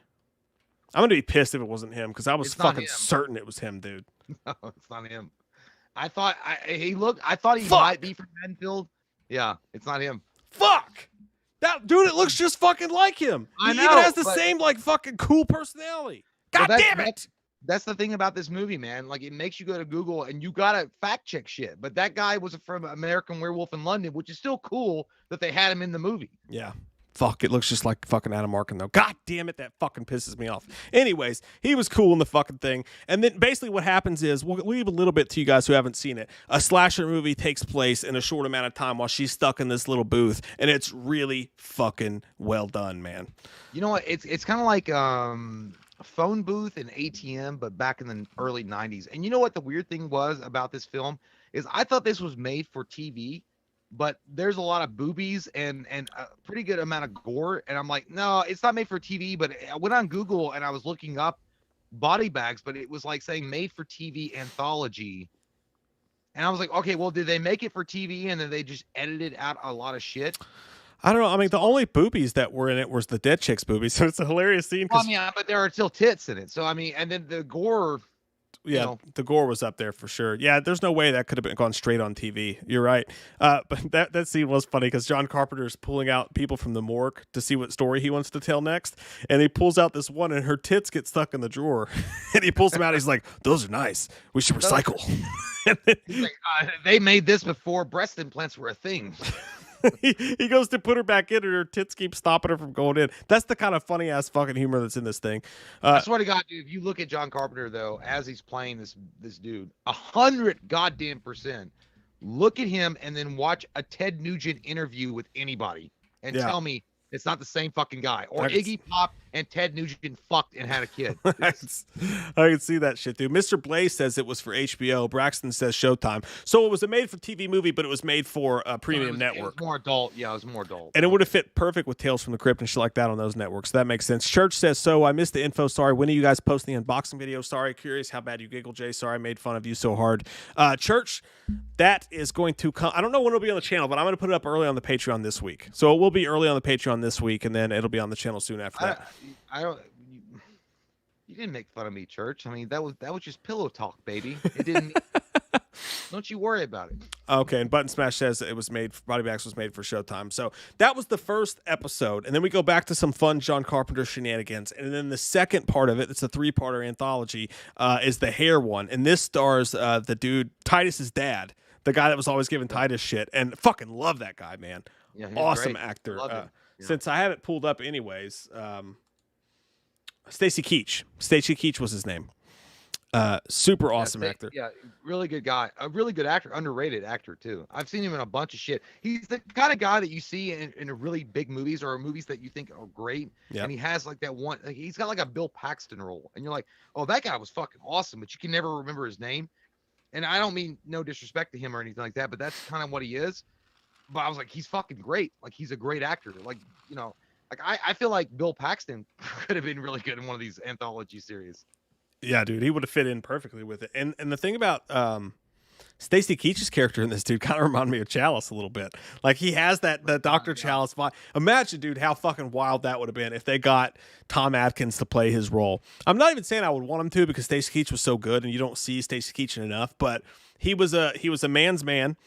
He was the typical 80s, early 90s man's man where he had a mustache, he carried himself fucking well, he spoke well, and he wasn't even that attractive, but he got hot chicks. You know what I mean? Like, his girlfriend was hot. You imagine him or the dude from Nightmare on Elm Street, the dad? Fuck, it's escape. I know who you're talking about, though. Yeah. The guy with the toupees and shit. Because, I mean, it was all about balding. I mean, the whole second story is literally about a guy that's obsessed with the idea that he's going bald. and it's causing problems with him and his girlfriend. So he visits a doctor, which, by the way, the doctor in this particular short story is played by the same guy that played in the Omen, the original 1974 Omen movie. I don't know if he was a priest or not. A great actor, by the way. He was also in Teenage Mutant Ninja Turtles 2: The Secret of the Ooze as a scientist. He was super fucking good. To restore his hair, and crazy shit happens because what you find out, and I don't think it's giving anything away. What you find out really is that there's so many hints. Their Roswell hair treatment. You find out they're fucking aliens from outer space. They're banking on the fact that humans are pieces of shit, and their vanity rules the day. So they're like, hey, hair transplants. This guy volunteers, and guess what? Little warby things infect your wiener hole and your hair follicles, and that's what this guy has to go through. But I think it's great. I thought honestly, it's kind of nasty. It's kind of freaky nasty, and I'm kind of here for it. I'm like, I kind of enjoyed it. It's not my favorite story of the anthology, but it was up there. No, the first one's definitely my favorite, and slasher fans will be a huge fan of that. This one was the weirdest, and like Stacy Keach made it fucking work though. Like he was so good. Like I said, he was a ladies' man type of dude that you just don't see anymore, just the way he carried himself. And he was so obsessed. I thought he was handsome with baldness. I did too. And he fights his girlfriend over it. He's all worried about it and shit. And like their interactions were great. How he was handling baldness was great. When he tries to go to style, he's like, "No, not got style. I go like to his style." This Fabio motherfucker. He's like, yeah. I'm not gonna cut it. I'm just gonna style. Let me shape your head. And he's like, "Don't cut it. Don't you cut that shit." You know what I mean? And like, I don't know. It was just fucking hilarious. And Stacy Keach really pulled it off. And the doctor was great. And he gets this full head of beautiful ass hair, and then it keeps growing, and then it starts going through his face, and then they have this the graphics were pretty fucking cool when he starts to try to cut it, and they start screaming, and then like these snakes are fucking popping out of his face. That shit was scary, and like just that whole thing was really, really cool. I enjoyed all three of the stories. Really, the second one was probably the weirdest, and definitely I think it was the weakest. It could have been I have a hard time with it. I actually maybe. Well, look, I'm not saying I enjoyed it, but the gas station one was number one. I mean, it was, no doubt. Station number one. The second story, also directed by John Carpenter, was a good story, but I feel like it loses a little something. I feel like it was good, but it was too cartoonish. It was too plasticky. I don't know how to really describe it. By the way, Braxton Wages puts it perfectly. He says it was the humor story, which makes total sense. Yeah. He looks more like I don't know. Well, fuck, I forgot what I was gonna say. But yeah. Anyway, it was the weakest of the three movies for sure. Keach is great. But I felt like they needed they tried to inject some kind of dark black humor in it to make it balance out a little bit more. So I mean, it worked for that reason, but I just didn't enjoy it overall as much as the other two stories. And the ending was a little bit unresolved when he's just sitting in that chair. I'm like, what happens? Fuck happens. Dirk Jason Hall says Carpenter's Body Bags versus King's Cat's Eye. I thought of Cat's Eye when I was watching this, specifically the cigarette scene, part with James Woods. I'm definitely going Body Bags. Hardcore, easy money. I think the only way I would have to rewatch Cat's Eye to give a fair judgment on that, but I mean, Body Bags was really good, and the reason why I'm going to say that right away is because the creators involved were heads and tails above what they got for Cat's Eye, in my opinion. I'm just saying. And that's the thing too. Like Cat's Eye, the John Carpenter Tales from the Crypt Keeper character was literally a fucking cat. And I like Cat's Eye. I like it. It was a good movie. But if you compared them evenly, if they are even, then you've got John Carpenter doing his thing versus a cat. So it's easily Body Bags for me. But they're both good. I did like them both a lot. Button Smash says that's what I was gonna say. John. In the second story, Keach is like Wolverine if you never got him out of a Weapon X. By the time he goes to the medical facility, that motherfucker has like hair growing from his cheekbones. Yeah. He's Wolverine Weapon X without any kind of help from the X-Men. Yeah, I can totally see that shit for sure. Button Smash says, oh shit, where was it? He says that painting in Body Bag's gas station bathroom. Woo, dude, that was great. We didn't mention that fucking guy, the guy that pulls up and he's like, woo, yeah, fuck yeah, I'm gonna fuck pardon not, I'm gonna get some sex. He pulls up as this old guy, and he pulls up with his girlfriend in a convertible, and he walks up, he's like, hey, good look at what you doing behind that box right there. He's like, you should be out partying, getting laid, woo. He was fucking great, man. He was like, the bum was in the bathroom, and she asked him to go check on the bum because the bum was creepy in the bathroom, and he's like, yeah, he was just sleeping around the toilet. He's like, I had to piss over his head. Well, not to mention the fact that that serial killer had done like goddamn Leonardo da Vinci work on the stall. I've never seen. I mean, yes, it was disturbing, 100%. But if I were taking a piss in that urinal and I looked to my left and I saw that kind of art, I'd be like, listen, I'm scared, but at the same time, can I buy this? Because this is amazing. It's your typical Walmart graffiti, you know. That's amazing. That's amazing. And by the way, that's what guys get to look forward to when you go to the bathroom. You get so much wall art. Okay. And some people will call it graffiti, but I call you insensitive. And I call you not a supporter of the patron arts. I call it fucking art. I've seen such great wall art, but that was up there, man. That was some of the dude. It had color, it had depth. I was like, Jesus Christ, this killer not only wants to make sure his name is remembered, but that he's an artiste to respect. The holy scriptures of the shopping mall is what you get in men's bathrooms, especially in Walmarts. But so on to the final one. The final story is the eye. It actually fucking scared me a little bit, dude. I got kind of freaked out. It was a little dumb, a little fun, just like the other two, but something about this one actually gave me the willies, dude. It's Mark fucking Hamill as a baseball player with a fucking straight up porn mustache, right? Again, I think he was trying to distance himself as much as he could, because this came out in 93. Yeah. So 10 years after the end of Return of the Jedi, he's trying to give himself as much room to grow as an actor as he can away from Luke Skywalker. Yeah. And I feel kind of bad for him because it's like, I know what you're doing, man. Yeah, he went for it. I mean, he went for it. Like some of the acting by him, I'm always a little bit hit and miss on Mark Wahlberg. If you're not talking voice acting, I think, yeah, a little bit of whiskey in the old tank. Mark Hamill's from Jersey. I'll say, hey, Dad, guess what? I'm boss. You don't need to talk to me no more. What do you mean I lost my eye, doctor? How am I gonna get another one? Why is my new eye brown? I'm gonna have to steal it from somebody in the street. But hey, guess what, Dad? I got my lightsaber. You ain't gonna be able to ever tell me what to do again. Thank you. I don't care if Donnie's my brother or not. Now that I got a lightsaber, can I go outside and play? But no, he loses his eye in a wreck. He's very in love with his wife. Loses his eye in a car wreck. He's about to make the majors. I love the idea that they somehow, for some weird reason, put baseball into this. But he loses his eye. An experimental doctor, who I love that doctor. He was a good actor too. That old guy who was like, that was the guy from the Omen. Oh, okay, that dude. Yeah. And Turtles 2, Secret of the Ooze. That's who you're talking about. Yeah, I love that guy. He was fucking awesome. But they do an experimental surgery and they give him a dead guy's eye. So he has the different colored eye. But he starts seeing shit through the eye. He starts having headaches. He starts doing weird shit in the bedroom. By the way, I'm gonna interrupt you. I'm sorry. What? I meant the Omen guy and the Turtles 2 guy was in the second story, not the third story. I don't know who the other guy was. I'm sorry.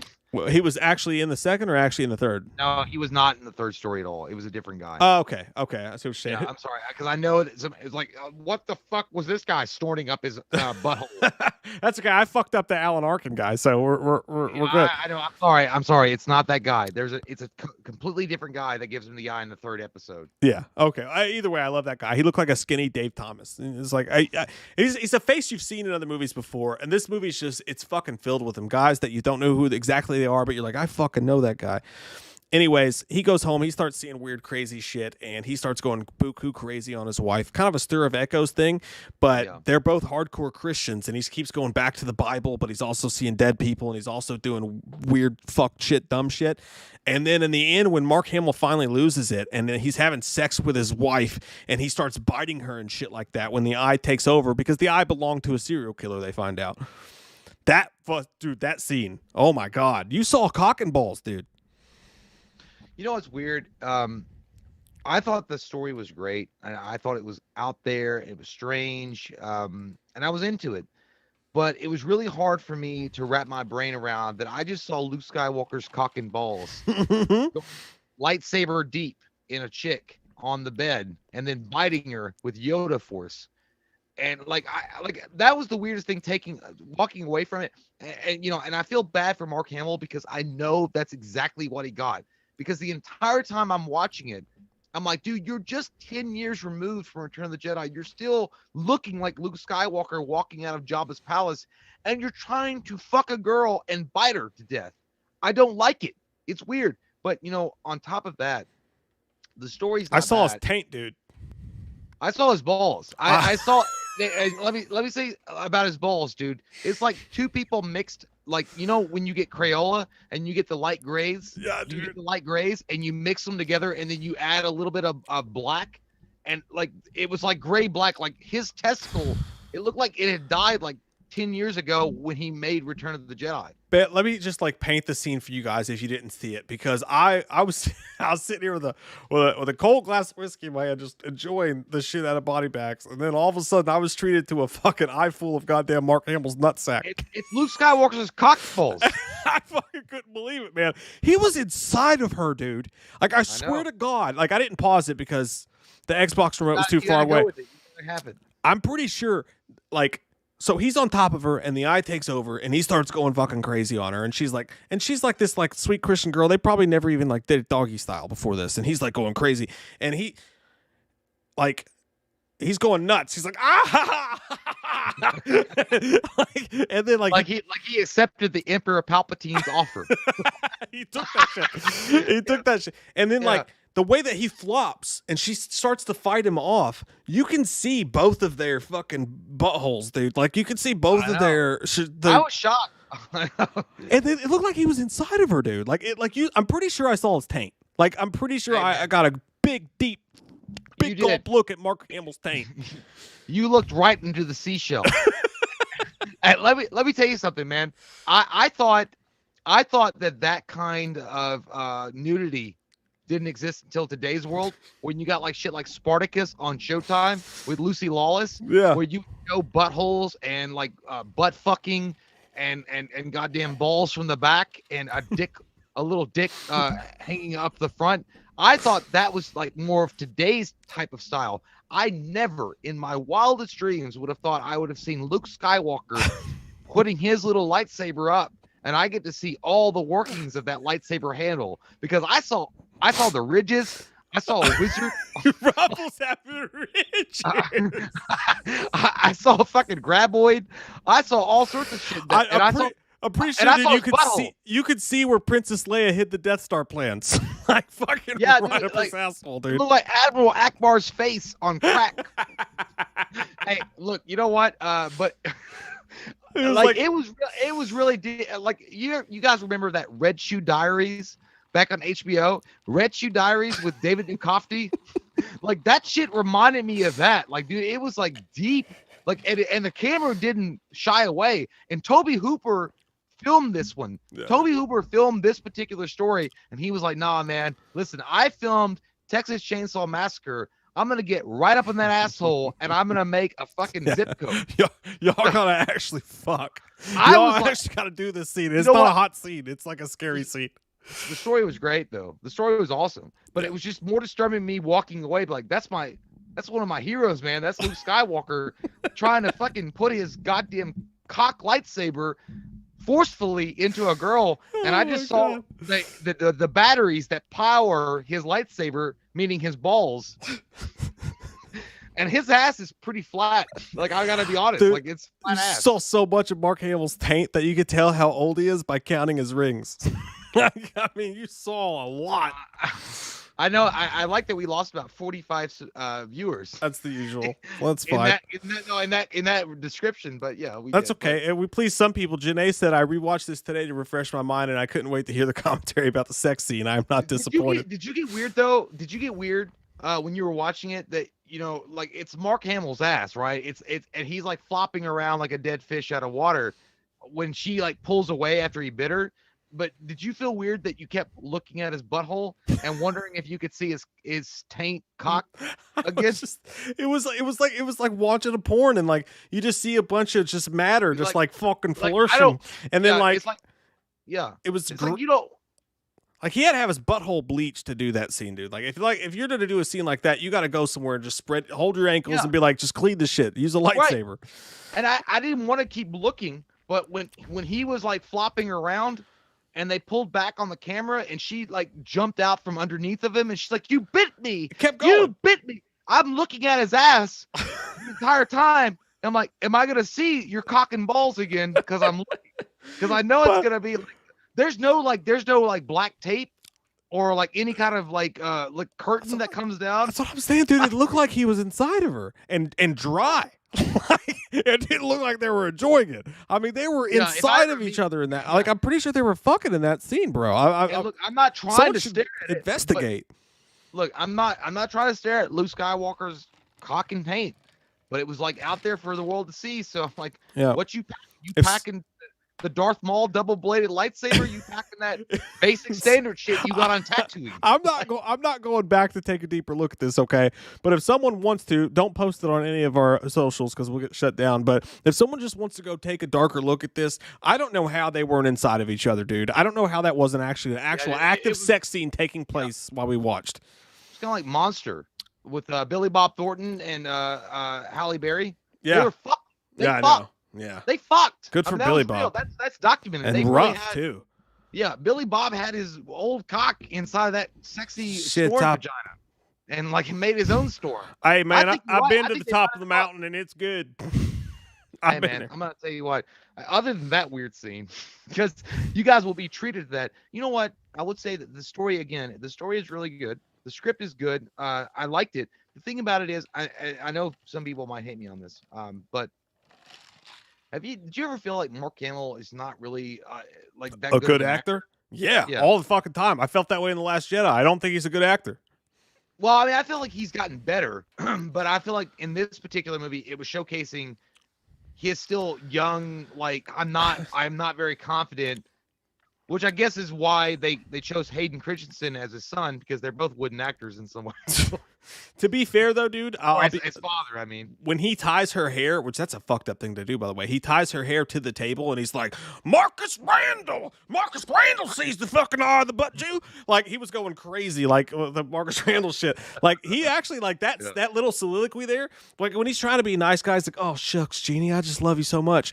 I don't buy that shit at all. But when he went crazy serial killer, was like, Randall. I was like, that was good, dude. Like, he was really good in that fucking scene.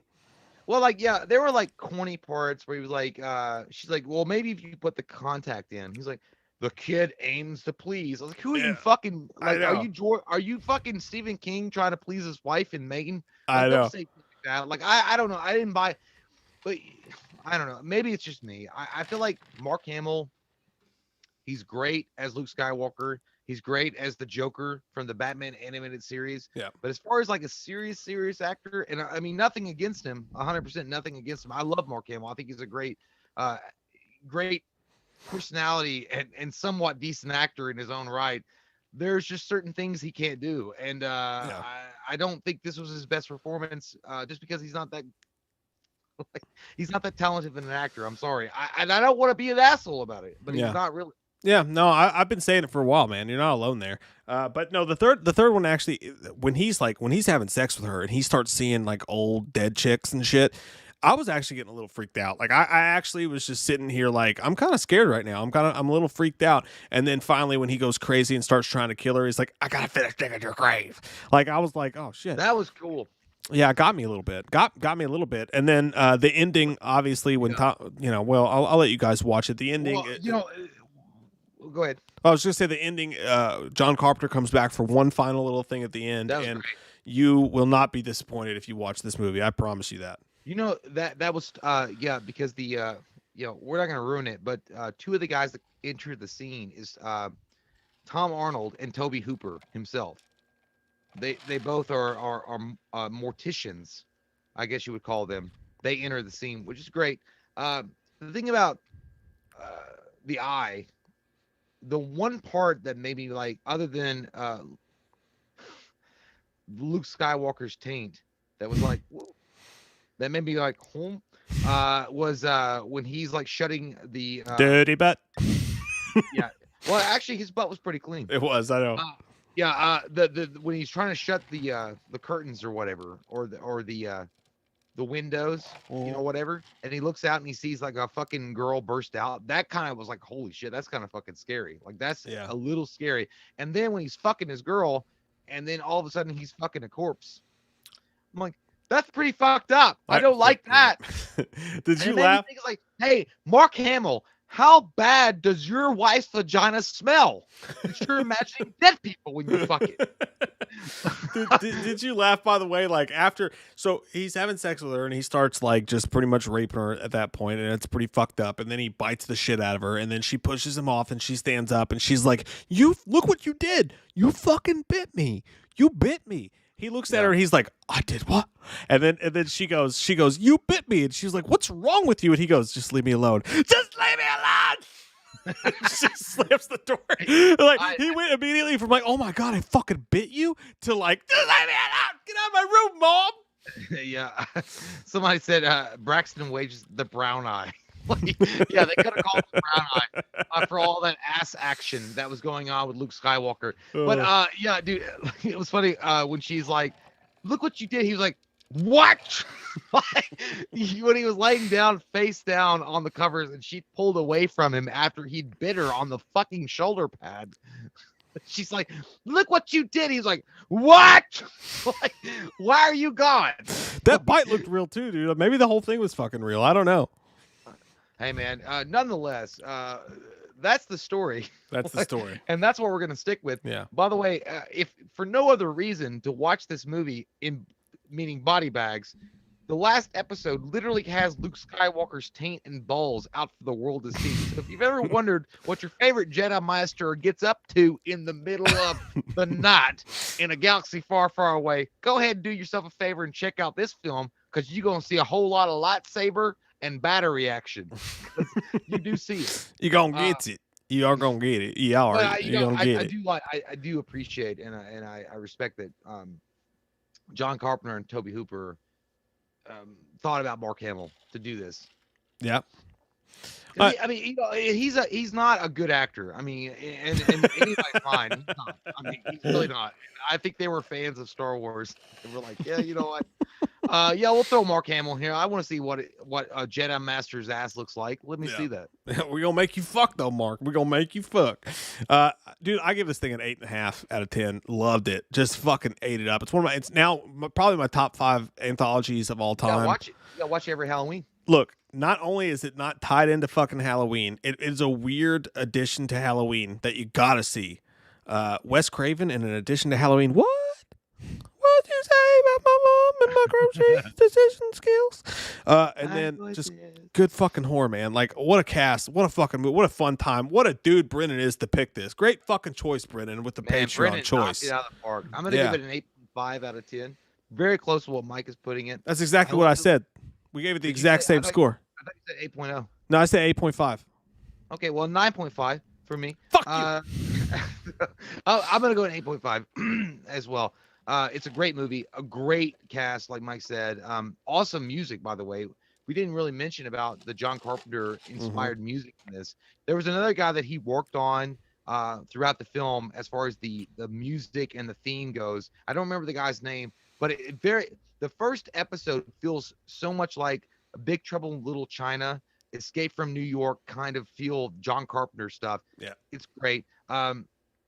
Wonderful atmosphere, great flow, great tone. A little weird, again, and I think it's just because we're Star Wars fans, and you see Luke Skywalker's big blinding bulge, that big old tank. That you see that big blinding lightsaber bulge, and you're like, whoa.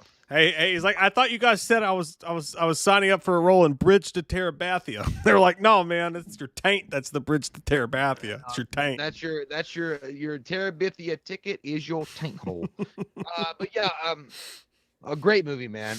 And for me, I think I'll put it in line with Tales from the Crypt, Tales from the Hood, as well as Creepshow.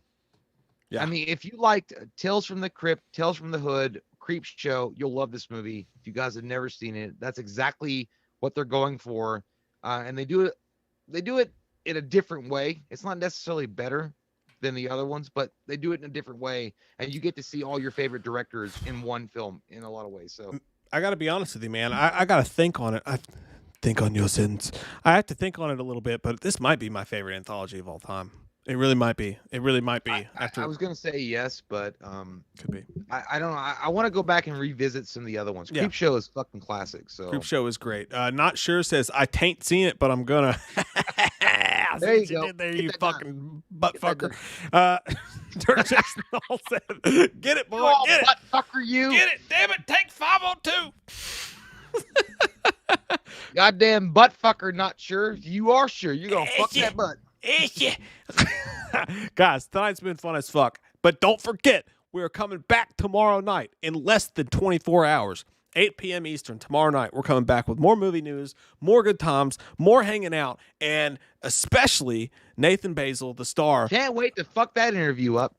We probably will. The star of Behind the Mask, The Rise of Leslie Vernon, will be on our show talking shit with us two assholes tomorrow night about that movie and about other things about life. We're super stoked to have him. Please show up and let him know that we mean business. Hey, tell Nathan, be like, hey man, I mean, look, they're not really professional interviews or interviewees or interviewers, so kind of go easy on them, all right? Because I'm gonna ask some stupid fucking questions, and he's gonna be like, it's like, can you do yourself a favor and not like give him one of these looks? I just know we're gonna have some fucking horrible technical issue. Hey, by the way, when you're interviewing somebody and they do like shit like this, and they go like, well, no, because I never thought about that. I'm like, Hey, oh, we're trained. We've had girls looking at us like that in the bed for a long time, buddy. We're trained. We're ready to I had a go. girl look at me like that last night, meeting my girlfriend. Oh shit. Dirk J Jason Dragon Beast. Dragon Beast says, "What up, Wham family? Listening to y'all while Stepfather 2 is on." Hey, those Stepfather movies are not I to love be. Stepfather, man. Those movies are a problem. I mean, in that good way. They're good, man. Stepfather, the original, the OG, and even the remake wasn't bad, but the Stepfather, the original, is the best of all time. Stepfather 1 is great. Yeah. John Locke is in those things. But all right, guys, we're getting the fuck out of here. We've had fun tonight. We've talked Halloween. We've talked movie news. We've talked body bags. Brennan, we love you. And guys, if you want to make your choice of a Patreon review, make sure you visit the link down below for the Patreon. Some cool shit in there for you guys. Brennan, we love you, man. Thank you. Awesome fucking choice. Love you guys. Really appreciate our Patreons. Really appreciate all you guys here for hanging out with us. And we hope to see you guys tomorrow night. Would you like to touch my wiener? Fire it up! Fire